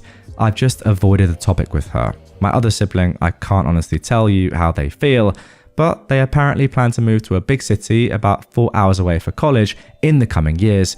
So let's hope they go through the same transformation I did. And that's honestly about it. Lots of weird texts that they did nothing but stress themselves out with, and my financial situation is looking up. We also bought a dog recently. Her name is Mandy, and our other dog, Copper, is still getting used to her. So my days are occupied mostly with taking care of a German Shepherd puppy who body slams me awake at 6 a.m. every day. I hope everyone has a great day, and thank you all again for the wonderful and supportive comments on my last post. Phew, sigh of relief from me, because let me tell you, I was very concerned that we were going to get a very long and horrible update, but that is pretty good. As you say, hopefully at some point soon, your siblings will see the light, maybe when they get to the stage of your life that you were in. I mean, as you mentioned, your parents gaslit you for so long, you actually thought that you were the problem. It wouldn't surprise me if your siblings are feeling the same way, or at least the same way about you. Imagine having your parents telling you, for years, this sibling is disgusting, only to then realize later on in life that actually no, they were just actually gaslighting that sibling the entire time, and I've been thinking the wrong thing because of my parents. All those years, I've been influenced in the worst way possible. I would not blame your siblings if they had that mindset until they move out and realize what's really going on. As for you, OP, I've just got to say, how strong. And yeah, you might say it's a bit cringy, guys. I don't really care, right? Elite from OP. Just put yourself in that position. And maybe some of you watching and listening right now are, or at least were in that position in your childhood and teenage years. I, for one, I'm not sure if I'll be able to cope. Maybe it just becomes your reality and you can deal with it, but going through all the stuff that OP went through and coming out of it like this is pretty unbelievable, I've got to say. Mama Karen wants entitled brat to ring the bell because she deserves it. For those of you unfamiliar with a cancer ward or clinic where chemo is administered, and I pray you always will be, there is a little brass bell. This bell is a symbol of hope for all. It marks the end of treatments and the ringing in of the new chapter, hopefully cancer-free. For me, I vomited right before I rang the bell because the anxiety of the unknown was almost as bad as chemo itself. But that's another story. Today, it was Heather's real name. She gave me permission, turn to ring the bell. Heather is a really lovely lady. She's 58 with stage 2 ovarian cancer. She had a hysterectomy followed by chemo. Heather's diagnosis is great, but she's had it rough. During the hysterectomy, she almost bled out due to undiagnosed complications. This left her hospitalized for over 3 weeks, delaying her treatment by over a month and left her fearing the worst. Heather really is the most lovely woman you could meet. She's the grandma everyone wants to have, but is kind of glad they don't. She's funny and loving, but can give you a look that makes you back away like you're staring down a hungry grizzly. Everyone that interacts with Heather loves her, and honestly, the woman saved my sanity on more than one occasion during my treatments. Another thing that may differ from ward to ward is the chemo room. Patients in ours sit in a little oval room that's like a giant lounge with comfy chairs and a little TV. There are drinks and biscuits off to one side and room enough for 10 patients and up to 2 visitors. As I was leaving my appointment, I saw Heather's daughter, who informed me today was the day. So I decided to stick around to see her ring the bell, and Reddit, I'm so glad I did. A couple of weeks ago, a new patient joined the group. We will call him Sam. Sam seems like a relatively nice older gentleman with an absolutely awful excuse of a daughter and grandchild. In the limited interactions I've had with these 2 entitled brats, I've seen the daughter stealing biscuits off people currently hooked up to chemo machines, and the mother screaming at nurses for reprimanding the child when she attempted to rip the cannulas out of a patient's arm. Wow. Genuinely no idea why they've not banned the mega monster and her little Braticus. Like I said, today it was Heather's turn though to ring the bell. Unlike some places where the bell is on the wall, our unit has a little old-fashioned wooden brass bell that the nurses keep behind the desk 90% of the time. Today, just as Heather was getting ready to hopefully walk out for the final time, the nurse brought the bell over to the little side table. At first, the little fallen angel didn't notice the bell. She was too busy attempting to crush the souls of the elderly and infirmed by playing her Switch. Not loud enough to be kicked out, but just loud enough to be annoying as all holy hellfire. But at least she was distracted. Once Heather was ready, the nurse stood by the little side table and made a short speech about Heather and her final day of the journey. Just as the speech was wrapping up, the tiny terror shot out of nowhere, almost knocking Heather to the ground. she reached up and grabbed the bell. Now Heather, being the no-nonsense, badass granny she is, took the bell out of baby Beelzebub's hands and firmly but gently said, "No honey, that isn't for you, it's not a toy." My god, did that unleash some kind of mythological demon, because the screech that child released at being told no was loud enough to shatter glass. She lunged at Heather, trying to grab the bell from her hand, while Mother thinks she's superior stood up screaming, "You can't do that, she's an innocent child. What kind of disgusting woman takes a toy from an innocent child? You're a B word, C word, W word, etc. Give her back the bell, you don't need it, she deserves it more." It was a lot. It wasn't even a conversation. I'm pretty sure she just growled it all in one breath. The harpy screeches went on for about 30 seconds of just incomprehensible nonsense. Bertha Big Mac waddled her way over to Heather to take the bell from her, but Heather just did not have time for her shiz. Heather's got a bell to ring and a life to live.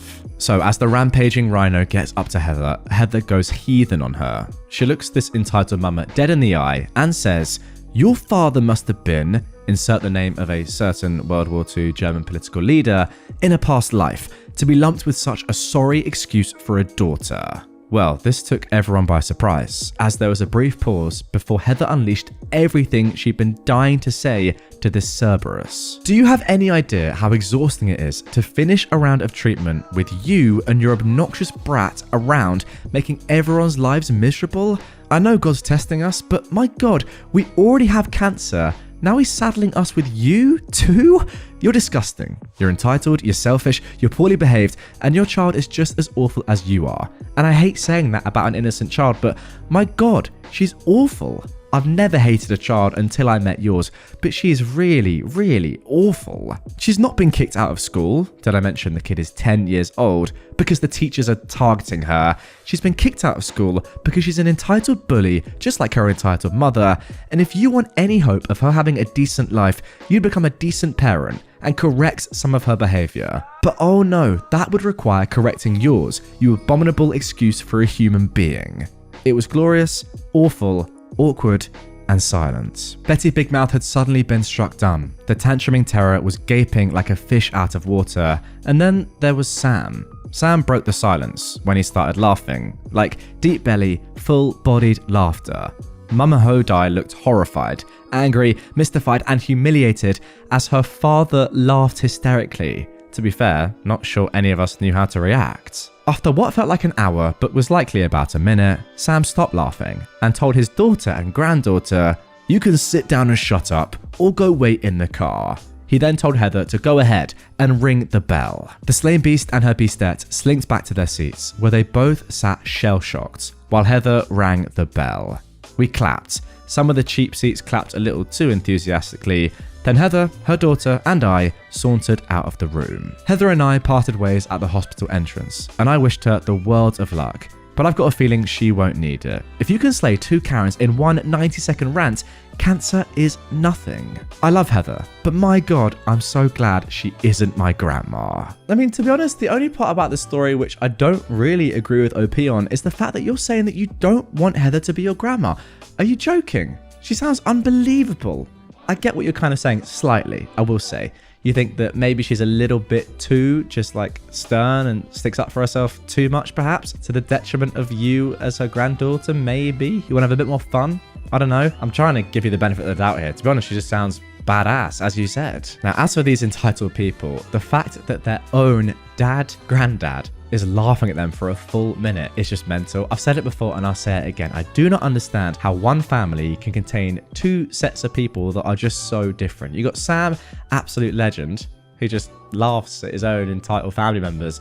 Then you got, as you said, the beast and the beastettes. They were just disgusting individuals. I don't get it. I mean, seriously, ringing that bell after being told you are now cancer-free must be one of the most amazing moments in someone's life. And you're trying to take that away from them. It's nuts. But hey, fair play to Heather, not just for beating cancer, but for also beating entitled people. Now for our next entitled parent story. Entitled stepmonster got herself banned from my wedding. I am a 28-year-old man, and my stepmother, who is 49, is a wannabe party planner. She's taken it upon herself to plan and host every party and holiday my dad's family has thrown since she married him. I never loved those occasions growing up. She's controlling and gets upset if people complain about anything, but humoured her for my dad's sake. According to him, this helps her feel included. I'm getting married to my fiancée Jane in July. We got engaged in early 2021, but Jane ended up getting pregnant a couple of months after that, and we decided to postpone the wedding to focus on our son for a while. So we've had a long engagement. My stepmother has tried to hijack our wedding plans from day one, complaining, contacting our planner, showing up unannounced to Jane's dress appointments, and more, and we've repeatedly asked her to stop. Now Dad wants us to humour her again, but she's clearly resentful of the fact that she's not hosting the wedding or being labelled mother of the groom in invitations. Besides our baby boy, we also have Luke, who is a 4-year-old, Jane's paternal half-brother. She got custody of him a few months into our relationship after his parents died. I ended up moving in with them during the pandemic and have been in Luke's life since he was a baby. He doesn't call me dad and refers to us as his sister and his OP, but we love him like a son. Stepmother, though, hates Luke. Okay, sorry to interrupt, she hates a 4-year-old child. Crazy. Anyway, she accuses Jane of baby trapping her way into the family. That accusation only got worse after our son was born. My dad gets along with Jane and adores the kids, but stepmother demands him to refuse babysitting Luke, so we don't leave the kids with them often. Instead, Jane's brother and sister-in-law usually watch the kids for us, as their children are close to ours in age. We had a thing last Sunday, and my brother-in-law was out of town with his family. Jane's other siblings live in different cities, as well as my mum and sister. My dad agreed to babysit at our place, and we left. We came back to find both kids crying, stepmother screaming, and dad weakly trying to calm everyone down. Apparently, Luke had told stepmother that both he and our son were going to be our ring bearers, and she went ballistic. At a 4-year-old, that is. She screamed that she wasn't going to allow that because he wasn't family. She then, unfortunately, got physical when he started crying. His lip is still split. She'd never gotten to this point before. Oh my. We immediately banned her from our house and from our wedding. Dad is fuming and has said he's not going without her. He's also convinced half of his side of the family, by severely downplaying what stepmother did, to boycott the wedding as well. This includes my stepbrother, who fully agrees with his mother no matter how many times I try to tell him the truth. Me and Jane are refusing to budge, but many of my cousins who aren't coming anymore are asking us to reconsider. Pretty much all of Jane's family agrees with us, but one of her aunts has suggested that maybe stepmother is acting out because she doesn't feel welcomed by my family. I've honestly had it with my family enabling her behaviour. I love my dad and really want him at my wedding, but I'm more than willing to go no contact if it means protecting my family. Now guys, the good news is that there is an update to this post, so we will find out what happens next. However, I do have to say, just off the rip, the fact that some people in your family are defending your stepmother because she might feel left out of the family, that's a reason why she's abusing a 4-year-old. Like, what is going on there? Seriously, what's going on? And look, maybe it's just a split lip and that's not that deep. No, sorry, I disagree. A 4-year-old has been physically hurt and people are defending her. What is she doing? Now, that initial post was written 5 days ago, but just 5 hours ago, we got the following updates. I'll start off by saying that me and Jane are going no contact with my dad and stepmom. We haven't really spoken to either of them since the incident, and I don't plan on being the one to reach out. Any communication between us is being handled by my younger sister. She's completely on our side, but will remain in low contact for the time being. I've decided to adopt Jane's way of dealing with people she cares about. Forgive what's apologized for, but never forget. Basically, if dad or my stepmom ever truly understand what they did wrong and sincerely apologize, we are willing to forgive them, even if begrudgingly so. But we will never ignore or let them forget what they did to our family. And for the time being, neither of them will be allowed near Luke, our baby, and any other kids we may have in the future, even if we do forgive them. Well, I for one completely agree with all of that, and I'm happy to hear it. As for the rest of my family, I read a lot of comments suggesting that I post pictures of Luke's face, as well as the nanny cam footage. I'm not very active on social media, but even if I was, I'm not comfortable exposing my injured preschooler like that. especially given that nothing on the internet ever truly goes away. I also decided not to share the pictures with my family unless truly necessary. I should probably mention that while my family adores my dad, most of them aren't very fond of my stepmom. She had 2 failed marriages prior to meeting my father, the first of which resulted in my stepbrother, and he cheated on his then girlfriend to be with her. My family loved that girlfriend and disliked my stepmom right away. Not only has she been controlling and manipulative since the beginning, she's also tried to force her way into the family matriarch role by any means possible. Taking over planning duties for every family event was her favourite way of doing it because of all the attention and compliments that come with it. The main reason why I hated these parties growing up was because she'd always find a way to make everything about her, including Christmas and mine and my sister's birthdays.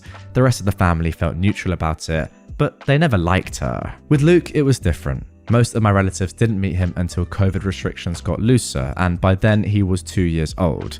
He's a bright and genuinely lovable kid, and there weren't really any other small children in the family, so everyone immediately started cooing over him.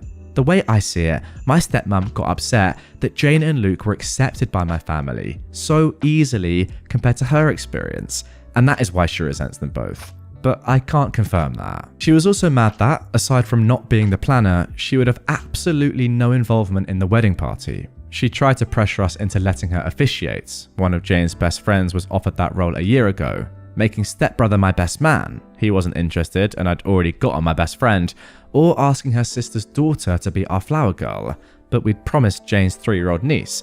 Also, her sister's daughter is 15 and doesn't know us. Sorry, that is so weird. Imagine just a random 15-year-old girl being like, yeah, let me just carry these flowers. Sorry, just got a funny image in my head. Anyway, she also tried to convince us to let my dad walk Jane down the aisle since her father's gone. But her eldest brother, the brother-in-law I mentioned in the first post, had already been enlisted. Okay, that one is crazy. My stepmom was disappointed that my family wasn't as involved in the wedding as Jane's, and kept making comments about how that would never happen if we put me in charge. All of that being said, there is nothing that can excuse being that awful to a child, especially if it really is the petty jealousy that I suspect. Because I haven't spoken with my father, my sister has been keeping me updated on what he's been up to. As I found out through her, the story my dad and stepmom told the rest of the family completely erases Luke's injury and the abuse charges. Oh yeah guys, OP left a really small edit on the first post saying that they actually were going to press charges on the stepmom for what she did to Luke, which is completely fair. It insinuates that me and Jane banned them because we got annoyed with my stepmom and decided to take it out on my dad as well.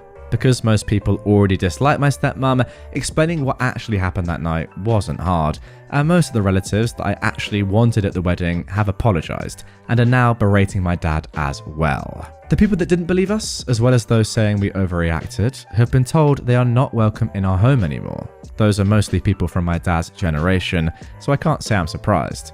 But the realisation that they're so biased that they're willing to protect a woman they hate after she hurt a child just to make my dad happy has reassured me that I don't need any of them in my life. My stepbrother is still in denial. He refuses to believe his mother could hurt a child, even with all the evidence we have. I have to admit I understand. I love my mum too, but that doesn't mean I'd excuse his obliviousness. So he's banned too. It sucks because we were close growing up, but I don't regret it. Besides, Jane has 3 other siblings besides Luke, the older brother-in-law, a twin brother, and a younger sister, and I'm closer to them than I ever was with him.